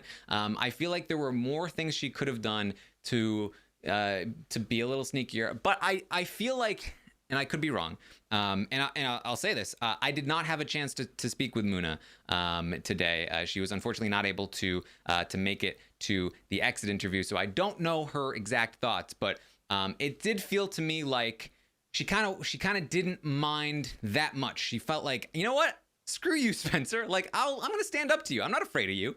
And I think that's respectable too. Like, I don't think that, again, it's all about judging, like, is this the right time to be a weasel, or is this the right time to take a stand? And obviously, the end result is not great for Muna here, but if she wins, it's not bad. It's pretty good.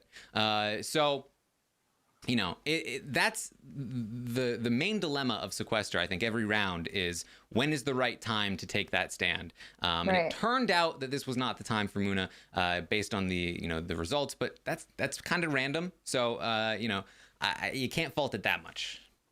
Yeah, I mean, I think you're absolutely right. I think that it's a tricky situation because it's like, I mean, you have to decide whether, like, what risk is worse, I guess, like what is more risky for you and what's better for your game. And it's hard because, like, I will say that, like, if I was in the majority and Muna was in there, seemingly it seemed like she was kind of orchestrating, like, okay, like, we're all going to vote Rachel, like that's what we're doing.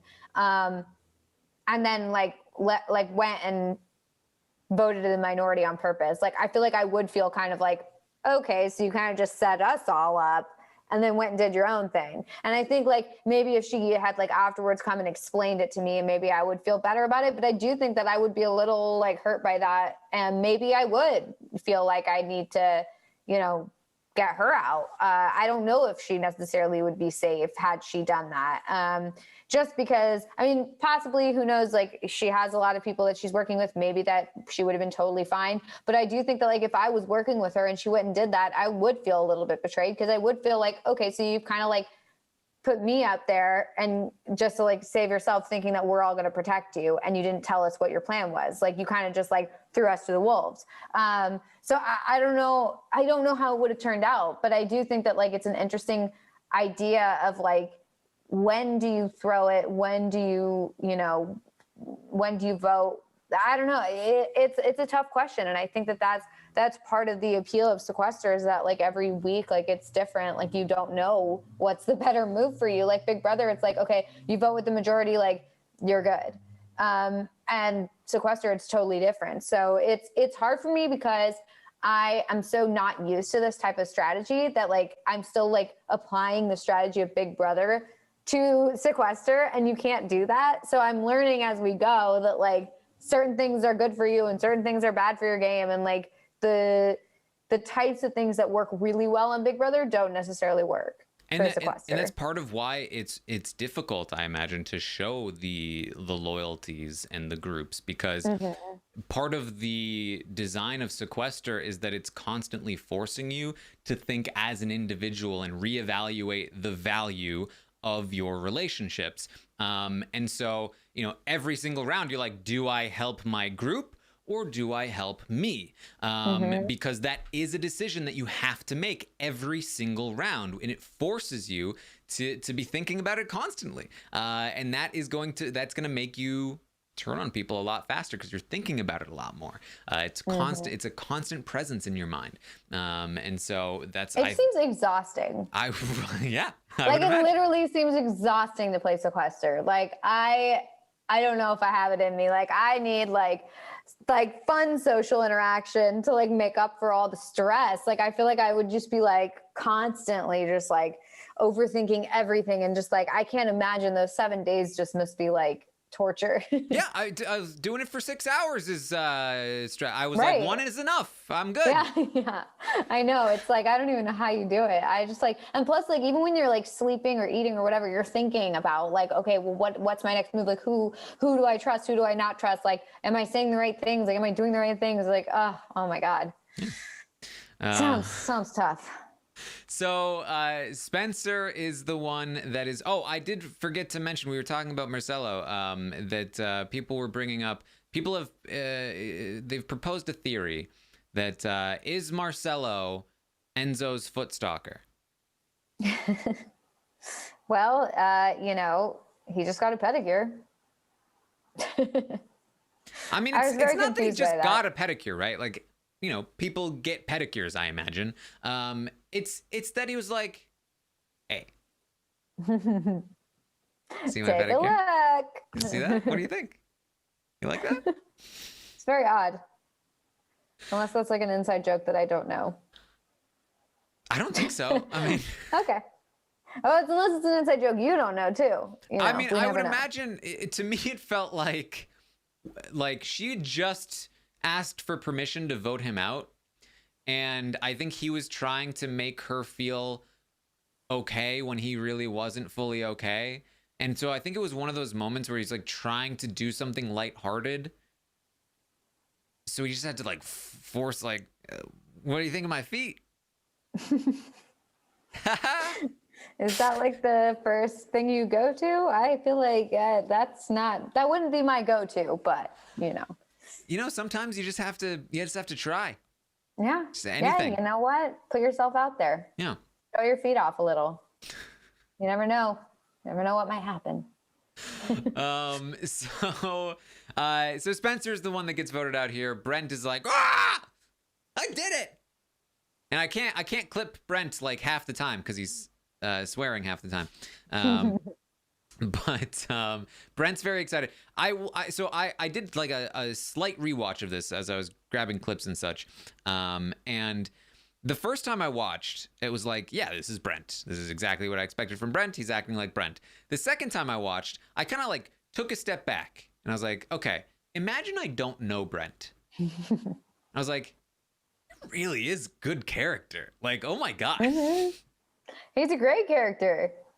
Totally. Like I can only imagine what I would be thinking if I didn't know this guy and I was seeing him on my screen for the first time. And here's this guy who's like, you know, a good deal older than the rest of the cast, but he's playing like the hardest of any of them in such a strange way too. Like it's very compelling, and I feel like I glossed over it when I watched the first time, just because I'm so used to him.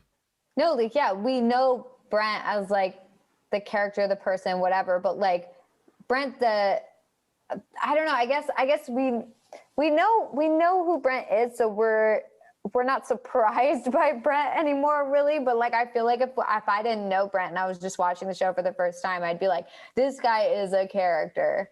Like, he's loud, he's abrasive, he's like super like into the game. He wants to be there. He's funny. He is like sassy. I just feel like he's very entertaining for sure. Like, when's the last time, and you know, in case you think this is too complimentary of Brent, but when's the last time you saw the older, you know, character archetype on one of these shows?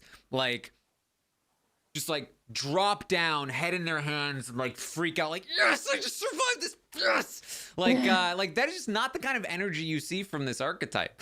You see Cliff doing what's this thing? Yeah, Cliff is probably but like even Cliff was just like, yeah, like, like, you just don't see that energy, that level of just like he's so out there. Kim in the chat says but here's the thing, I love Kim was a lot more like I guess what I'm saying is, like, Kim, who was very like and Kim had her moments, like when she was upset about the door being slammed in her face,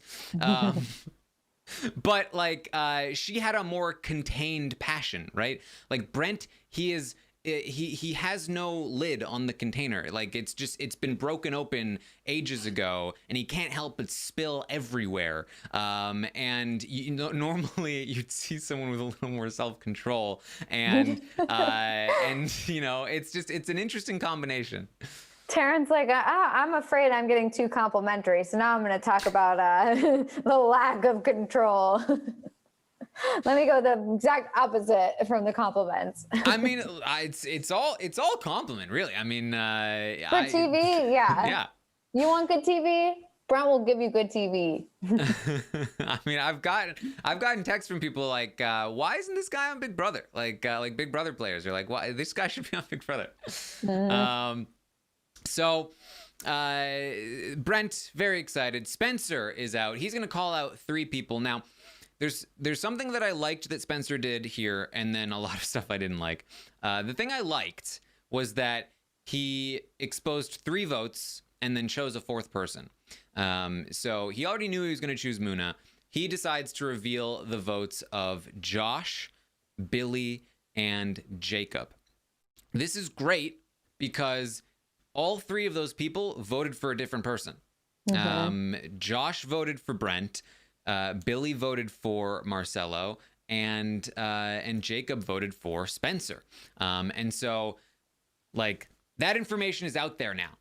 I think that's good. He's exposed all 3 of these votes. He's now exposed Billy for, you know, kind of throwing her vote away for anyone that didn't know. He exposed Jacob. I'm sure going to be like, Jacob promised me he wouldn't do that, and look, he voted for me. He exposes Josh for having voted against Brent and all of that.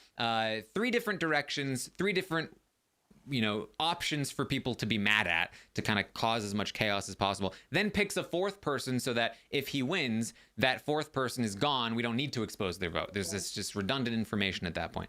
I like that. He talks about like, hey, people at the top, keeping the people at the bottom. That's fine. That's like, that's like use me kind of stuff. Like use me to break up this game, keep me in the game if I stick around. That's all great. Then he picks Muna, and this is where I feel like it goes downhill. Yeah. I don't love these sorts of like confrontational yelling things. Like that's not really my jam. Like I know Brent loves that sort of thing, and I know it makes for good TV, but like it makes me very uncomfortable to watch these sorts of confrontations. So when Spencer and Muna are yelling at each other and interrupting each other, but being mad that the other person's interrupting them, and then Jacob joins in, I was like, oh, I don't love any of this. Well, to be honest. I love this from like Muna just immediately goes, what about Jacob? What about this guy? He just voted you out. And that's the thing too. Like in the moment, I was like, oh my God, he's gonna pick Jacob. Like, he just asked Jacob to reveal his vote, and Jacob stabbed him in the back. Oh my God, he's gonna pick Jacob instead of Muna. Who knew? And then he picks Muna, and I was like, I see what he's doing. But I'm sure Muna was like, Jacob's my best bet here. And so she's like, what? Why? He voted for you. He lied to you. Why not Spencer? Or sorry, why not Jacob? And he's a 2-time winner. Jacob's like, whoa, come on. My second win wasn't shit. Don't give me that. I love this from Jacob. I like that reasoning. Yeah, I was like, no, I suck. And I also loved what he does here too. He basically he's like, you know what, Muna? He essentially says, I hope Spencer beats you, because I want to work with Spencer when he comes back into the game. Yeah, I thought that was a really good move. He's saying everything that he needs to here to make sure that this doesn't fall away from him. And now I will also say, I feel like trying to convince. So this moment, we saw Katie kind of talk her way out of being chosen in the first episode. But it was more that Jay West talked himself into being chosen, right? And I think that's important. I think your goal as the person trying to talk your way out of this is to bait the other person into screwing up rather than presenting the argument that wins the day. Because the person that just chose you is probably kind of mad at you. And they don't want you to succeed at something, right? If you present an argument to them, then it's coming from you, and that means that you just won. You just did something. You talked your way out of it. Impressive for you. Like, they're not going to want to hear it coming from you. If you bait the other person into spelling the argument out for you, then like the other person is now putting the idea into the person who's choosing's head, and they're also pissing that person off more. And it's like, oh, okay, well, it's not that Muna convinced me, but it's that Jacob, right. What are you talking about? We were supposed to be working together now. And so I feel like that's the way. Obviously, in this situation, I don't think there was anything that Muna could have done. I don't think there's anything that Jacob would have said. I think that Spencer was locked in. But I feel like that's the play. Is this a standard thing for Sequester? Like when the person's like, I'm taking you, and then they're like, no, you're not, because of X, Y, Z, and this is my reasoning why you're not going to take me or whatever. Like, is that normal? This is new to this season. And that's because in the minis, it used to be that the decision was final, but then somebody essentially argued their way out of it one time. And it was like, okay, we'll let you change the mind. Like, it was like, oh, well, that was impressive. And so the rules kind of changed. And I like this. I will say, though, like, I feel like the person choosing should be able to put a squash on it. Like, when Spencer's like, I've chosen you, I'm not changing my mind. Like, okay, we're good. Right. Like, I do feel like there is a little bit too much like ability to just be like, to keep talking. I feel like I wish it would be like no, this is it. Like, I'm taking you, end of conversation. Like, we're just going to like move forward rather than like this back and forth, like thing where like it seems never ending, where it's like the person's like trying to convince them still, even though they're like, no, I am taking you. Like, that's that. It's gotta be, what's the I just had it in my head. With the Millionaire Show, Who Wants to Be a Millionaire? It's got to be Who Wants to Be a Millionaire rules, where it's like, okay, I'm dragging Muna. Final answer, final decision, and once the code words are said, then all discussion is done. Stop. Yeah, you don't get to keep going. Yeah, it's you, and you can still yell at them, right? Like, you can still be like, how dare you have chosen me? But it's over at that point. You're not convincing them to choose somebody else, and I'm sure that's gonna lead to a lot of like, I'm choosing Muna's final answer, but I'd prefer that to like pointless, or like there was no way Muna was going to talk herself out of this. So like, you know, it did lead to some drama between her and Jacob, and that's kind of fun. But you know, I feel like leave it in there. Like there should be a way to just to put an end to it. Right, because then you're just kind of like, the person who's picking it is just kind of waiting there, like, or they have to engage, and it's like, if you don't want to engage in an argument, you just want to pick someone. Like, it should just be a simple, like, no, that's my answer. You're it. We're moving forward. We're not going to like do this back and forth. Like, that's it. And really, the move at that point should be not to say final answer and be like, well, I think I want to pick Muna, but I'm open. And then let the info flow in, let people get into fights, like, and that's a move, and I like that. It's intentional, right? So anyway, Muna is the chosen person here, and this is just like, Spencer just got voted out. He feels like this is his moment for revenge. He's choosing Muna. He's got a whole speech planned, and Muna is like, okay, well, I've got something to say if I'm the final choice. And they both keep trying to talk over each other. And Spencer is like, hey, I'm the one standing here. I'm the one that just got voted out. And Muna's like, well, I'm the one that just got chosen for the battle match. It's my time. And it's just like, this is not, like, these two people were not meant for each other.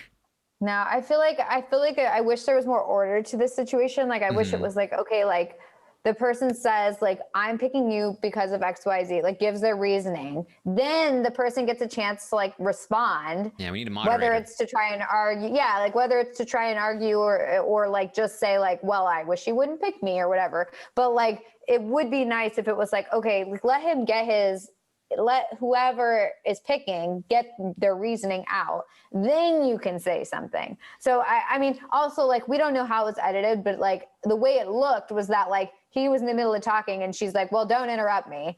And it was kind of like, well, he was a little bit talking, so maybe we wait and let him talk and then you can talk. But, you know, I mean, it could have just been the editing, who knows, but they need more of like an order to it. Like it looks like a ceremony, like it looks like a ceremonial process where it's like, I'm standing up here in front of you and, you know, the guy with the mask is behind me or whatever. And like, I'm going to tell you who I'm picking and you're going to, but then it's just like, there's no ceremony to it. There's no process. It's just like people like chattering back and forth, which like, I wish there was more of like, okay, no, like, don't speak when this person's talking so we can actually like get it back and forth. I don't know. Yeah, I mean, there's a fine line to walk where it's like, you want the drama, you want people to be yelling at each other, but you don't want people to be interrupting each other so much that neither person is even saying anything. Right, that we don't even get, like, I didn't even understand, like, I wish I could have heard Spencer, like, say why he was picking her, and then I wish, like, she could have gone back with, like, okay, well, here's the reason why you should pick Jacob instead, and then Jacob could come in with his reasoning. I just feel like if they're cutting each other off and they're not allowing themselves to even get a single point out, then it's like, I don't know, I'm not getting any more information. It's just, like, yelling. You know, there's nothing gleaned from it. It's just noise. All right, I have an idea for a new reality show. It's a formal debate format, but with drama, yelling, content. I like it. It's like, what is it? All right, Melissa has the floor. You've got 30 seconds. All right, now I'm not good with timers. Taran has the floor. He's got 30. Well, Melissa sucks so much because she came to this podcast late and it was terrible. She's got a dog barking. I can't believe the disrespect. Okay, your 30 seconds is up. Melissa with the response. I would say, he's not wrong. The end. What do you think, guys? That's our pilot episode. So... I like it.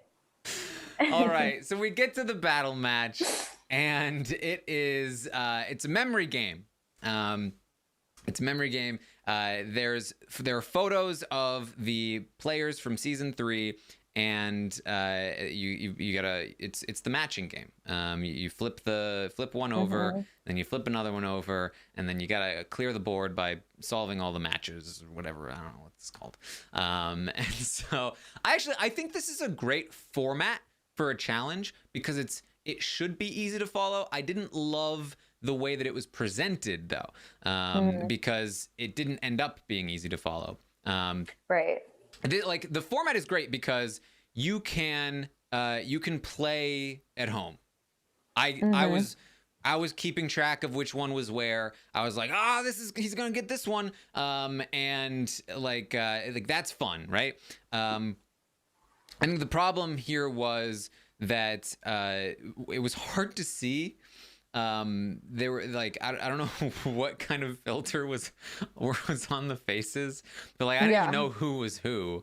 And it was just very like I was just going on colors really. And it was hard to see, and I felt like it was hard to kind of keep track of again. And this has sort of been I've kind of talked about this with all of the competition so far. I just feel like we need a little bit more guidance. We need a little bit more. So I walked into the backyard. Like I needed from as much as we hate that. Right. I needed from Muna a moment where she goes, "Oh my God, I'm watching Jacob, and I know that if he gets this one right, I've lost this game." And then it cuts to Jacob, and it's like, "Oh my God." Like, is he gonna get it? Yeah. And then he gets it. It's like, boom, that's it. Big moment. And I feel like just occasionally, it's usually just like, oh, that's it? That's it? Oh, that was it. Okay. And I think we need to just slow down a little bit, especially toward the end. But yeah, and then I was very impressed with like the look of the puzzle. I was very impressed with like the look, the aesthetic of the ping pong ball shooting. This felt a little more old school Sequester with like the tables and the cards.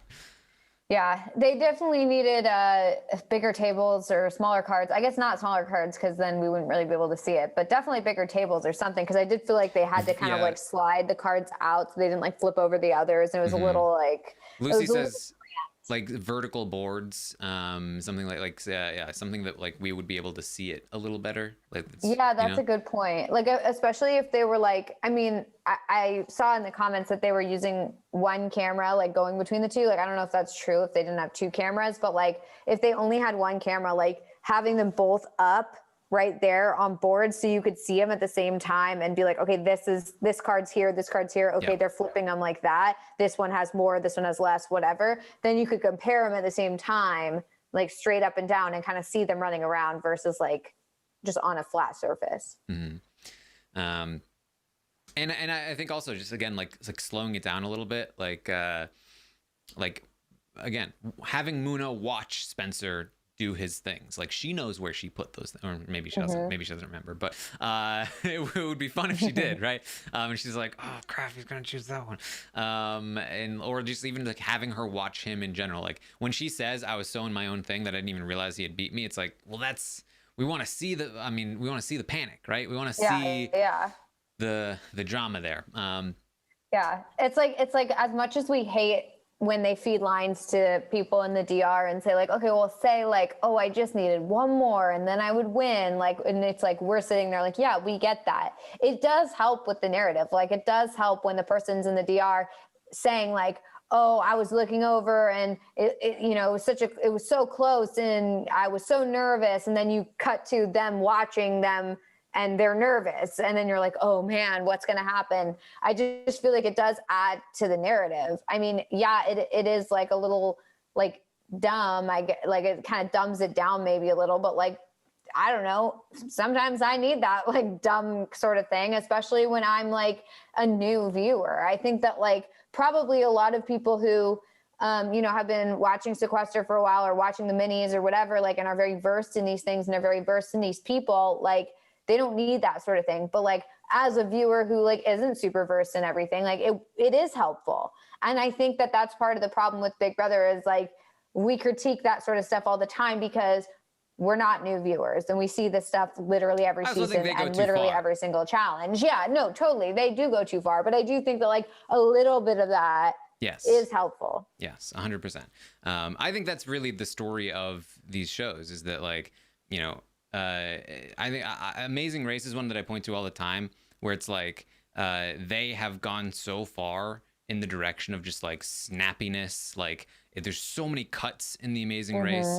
There's never a scene that just kind of breathes. And they've just gone too far in tightening things up. And like Big Brother is a great example with the diary rooms and everything where it's all so scripted now and so on rails that you get no spontaneity, you get no sort of genuine feeling from it. But yeah, you do need a little bit of that. You need a little bit of the snappiness. You need a little bit of the structure. And it's all about finding that right balance. And I think the reason we're talking about it is because Audrey is really great at continuing to iterate and continuing to improve. And I think that she, probably, comes closer to nailing the balance than some of these shows. So in a lot of these areas. Sure. So, but what we do see here is that Muna is she's gonna mess up. I think again, it's hard to know because I didn't get the full story, but it felt to me when I was watching that she screwed up 2 times. Spencer, I don't think screwed up. He might have screwed up once. He might have screwed up never. And so Spencer is going to end up winning this battle match, and Muna will be eliminated. Yep. And once again, we have another person saying, well, when I get back in this game, all hell will break loose. Yes. Picking the blank one, I'm counting screwing up as they saw a card that they already knew where the other one was, and then they screwed up picking the other card, if that makes sense. Because it's a very random game. You're choosing things, but it's all about making sure that you are able to utilize when you get lucky. Like, oh, I've seen this one. Where was it? Being able to pick where it was, so you don't waste a turn. It's wasting a turn is about screwing. If you happen to pick the blank card, that's not screwing up. That's just you got unlucky for that one, just like anything else. But here it is. Spencer will be coming back. Muna's gone, and this again on the surface here, we just lost Katie, we just lost Muna. Those are two big blows. I mean, even Jay West, super entertaining. These are big players, big characters that we are losing very early, and it's made for some good episodes. But it is definitely like it's a little worrying. But at the same time, they were all people who were decently entrenched in this sort of bigger crew, and the fact that these people on the outs keep winning means that this game is getting more and more even, more and more open. And I do think that it's a little bit like bittersweet. It's like, we've lost Muna. That sucks because I really wanted to continue to watch Muna. But at the same time, Muna leaving on a broader scale makes me very excited because now it really feels like I don't know where this game goes from here. This game could go in any direction from here. Totally. And I feel like that's the same way I felt for the last, I guess, like 3 people who have gone, is that they were big characters and I was like really enjoying watching them. And so it is sad to see them go. At the same time, like I did feel like a lot of the narrative was like surrounding that person.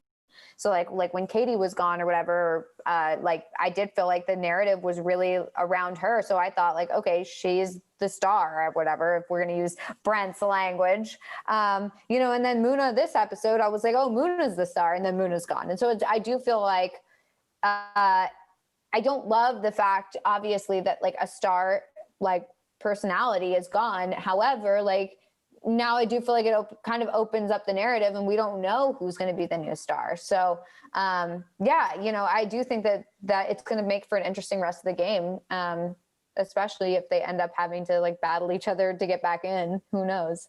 Yeah, and every single person that's been voted out so far is still in the game. So that, you know, again, could you imagine if this is how Big Brother worked in Big Brother 22? It would have been such a different game. So here we are moving forward. Again, it really feels to me, it feels like this again was a huge break for Brent, who, you know, Katie was kind of after him, Muna was kind of after him. This whole structure was just really bad for Brent because he was so far on the outside of it, but he was still kind of loyal to it, and it was just disaster. This to me felt like on Survivor when you've got like a starting tribe and, you know, somebody is going to be voted out the next time they go to tribal council, but they keep winning immunity and they keep skating by. And then there's a tribe swap and it's like, whoa, okay. Yeah. Whole new game now. This to me felt like the tribe swap for Brent. It felt like he survived this round and now he should have some breathing room. Spencer is still in the game as a target. You now have Muna gone, which means, you know, Rachel and Shireen don't seem to love Jacob. And that could be the schism that is needed to sort of break open this group that's clearly been controlling the game, controlling the votes so far.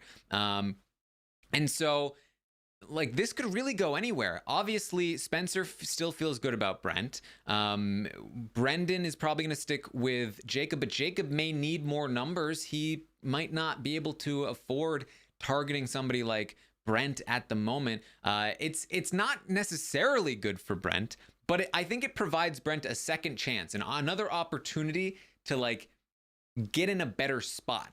And I don't know if he'll be able to, but you know, it's there. Yeah, I mean, I totally agree. I think that like I thought for sure. I mean, I honestly thought Brent was going to be gone this episode, and I thought that this was going to be like, oh, okay, well, I'm on the podcast. It's my last chance to talk about Brent, and that's that. Like, I didn't think he stood a chance, and so I'm very happy to see that he's still in it, and I do think that now he has a better chance. Like, I think that it really just like opens up the game for him.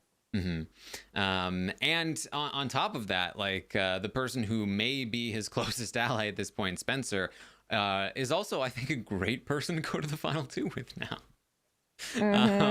I don't think Spencer can win this game. Yeah, I think Brent has a better chance at this point. I think Spencer has kind of alienated himself and made a little bit too many enemies there. Like, you can tell after he beats Muna, he goes up to his, now I want to say I'm sorry. It's just yeah. It was like, maybe this is not the time, like after she loses. Like, I get the urge to apologize. No, totally. But this moment is not about you. Yeah. And like trying to sort of wash your hands of this in this moment. It's too late. Like there's no correct thing here now. It's already too late is the problem, right? I appreciated him doing that, but it did seem like he picked that moment on purpose. Like, oh, okay, we're angry at each other and we're challenging each other and whatever. And then it's like, oh, okay, but no hard feelings after you lose. Like, it does seem kind of like, okay, like just because you feel happy now because you won or whatever, it wasn't the ideal situation. I feel like it could have been something that happened earlier. And it did kind of seem like also like, oh, if I made you feel this way instead of like, if I did this, I don't know. Like, I liked the sentiment, but at the same time, I don't know if it was super genuine. I mean, I think it was, I hope it was, but it does feel like a weird time to do it. Yeah. And you know, I say I don't think he has a chance to win this game. I think he's got another, like 4 days. I don't know how long this is left, but a bunch of rounds to like, you know, if you are genuinely sorry and if you genuinely feel like you need to do something to make this up, like live that for the next until you get to the final two. Like really turn things around. Be a good guy, whatever it is. Maybe he's got a chance. Maybe he can win people back over. Maybe he can win Moona back over. Who knows? But usually that's not how it goes. Yep. So I have a feeling he's gonna have a tough time, and I do think that somebody like Brent, who is definitely abrasive, and there are people who do not like him, people that do not care about his life in the game, I think can still appreciate Brent at the end of the game, because he has that underlying like passion and like logic, whereas Spencer has just been very like defensive, and he goes on the attack, and it's a little more personal, it feels. So it's interesting to watch. I'm very, very, very excited to watch Jacob now, because he seems to have been like on cruise control. He's doing so well so far. And this is essentially, to me, like what would have happened if Cody's structure had crumbled under him. How would he have handled it? Super excited to watch how Jacob handles it. Brendan has been really impressing me. Yeah, super I think knowledgeable. he's playing a really good under the radar game too. Mm-hmm. Nobody seems to have targeted him. He's able to waltz into any conversation, and people are just like, "Hey, Brendan, here's what we're doing," which is great. And Billy has been very interesting. I didn't love the move to throw the vote here. I don't think she needed to, but she's still very interesting to me. I think she's still very, very capable of doing very well. I think she's very well positioned. We'll see what this vote does, if it does anything. Marcelo is still interesting to watch. He's definitely made some mistakes in my view, but I think that he's a very compelling character to watch. Another person that I'm like very excited about is Shireen. I feel like Shireen is potentially in a spot to become a front runner in this game without anybody seeing it. I mean, we haven't even really talked about her this podcast, which is a good sign. Like at this point, like that's good. Like you don't want to be super, over the top, like everyone's thinking about you. If people aren't thinking about you, then you're in a pretty good position. Yes. Plus, it seems like people want to work with her, and it does seem like it's similar with Brendan. Like she's got close allies, or she's invited into groups, and that's the key. People keep coming to her as like, hey, if I have no one else, maybe I can go to Shireen. She seems open. She somehow managed to flip Marcelo back around on her. So there's nobody going after Shireen. She was definitely pushing to get that vote on Spencer, and clearly succeeded to some degree. And Spencer didn't leave. But Spencer also is not mad at Shireen at all. Shireen is the person pushing Spencer more than anyone else in the game, including Moona, in my view. But Moona's the one taking all the heat for it, and Shireen's just like, I'm just gonna keep going after Spencer, probably. And now that Moona's gone, I think that puts Shireen in a very good position if she's able to play it right, and I think that she could. So I'm very interested in seeing where Shireen goes from here. Definitely. Yeah. All right. And she's also like one of the only people that seems to be on to Brendan in any capacity. Yeah. No, I do think I think Brendan's playing really under the radar. I'm surprised people aren't onto him more, but I guess like got bigger fish to fry. Yeah, exactly. You've got bigger characters for sure. Yeah. And Brent's out there throwing himself in front of everybody. Shutting doors. Yeah, literally shutting doors. All right. Well, that's what we've got. So Spencer is going to go to the sanctuary of LOSdom and choose a power. It sounds like he will have a 33% chance to get whatever power it is, whether it's an LOS, whether it's something else. That should be interesting. One thing that I was very surprised from this episode was that I was fully expecting a Natalie and Josh conversation about the den of silliness. Yeah, because they know that the other person went in it, right? Unless they think they're the only ones that went in. I don't know. Yeah, I would have thought they would have talked about it. You can't not talk about it, like unless they're not letting them. Like, I mean, unless it's like a situation where it's like, well, don't tell anyone. that this is there. I don't know. It just feels like if you don't talk about it, then it's like, oh, this person chose not to talk to me about this. They clearly don't trust me. It's suspicious. So you have to be like, so after the battle match, did you go somewhere? was there a place you went? Yeah. Even if it's just like a fake thing and you're now sharing, like you gotta do something. Yeah. So or like you, I mean, like, because I also feel like Natalie, like, she didn't get anything. So it doesn't hurt her to be like, hey, wait, I went into this room and like, did you get anything? I could see Josh at least being like, no, I didn't get anything, but I did go in there. I got nothing. Like, you know, but I don't see why she wouldn't bring it up, because it's not like she has something to hide. She got nothing. Yeah. So, I mean, there's certainly a chance that I guess things could have gone so fast that they never had a chance to talk, but I don't know. Josh didn't seem that busy in the voting round. Natalie maybe seemed a little bit busy, but like, you can't take 2 seconds to be like, hey, Josh. Yeah. So we'll see. Now there's a third person. They missed the opportunity. If they haven't talked, they missed the window. Now there's a third person. You don't have a secret anymore. And it's a 3-person secret. Mm-hmm. All right. So there it is. That's what we have for this episode. Melissa, any final thoughts?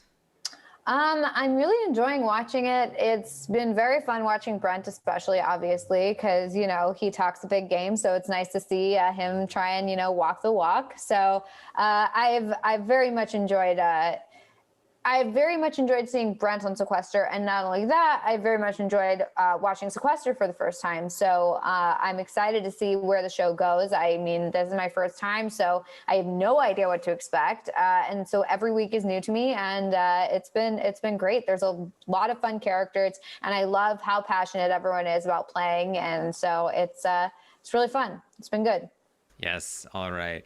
Well, if you're interested in hearing more, we will be back next week assuming, next week is still probably a thing. I think there's going to be, I think last year there was some kind of break around the holidays for the show, but I don't think that's going to be this week. I think we're going to get another episode first, but I'm not entirely sure. Anyway, we will probably be back next week. If you're looking for anything else, you can find me on Twitch. I'm at Armstrong. Nope. I'm at twitch.tv/Taran Armstrong, at Armstrong Taran on Twitter. On Twitch, we've been playing Among Us, which is very, very fun. If you want to, you know, hear me yell about being chased by Liana, or about how Mary's a killer, or anything like that, you can find those on Sundays. I also stream during the Sequester episode airing. So they're premieres. They start at 9 p.m. We watch it live together. I react live. Many a cringe moment when I watch Brent. So you can watch that. I'm also going to be talking about stuff like the challenge. The Expanse is coming out. I was thinking about maybe watching that on stream or something along those lines. So check it all out on Twitch. Melissa, where can people find you? You can find me on all social media at It's Melissa with 3 A's. And that's that. That's that. All right. Thank you guys so much for joining us today. We'll see you next time.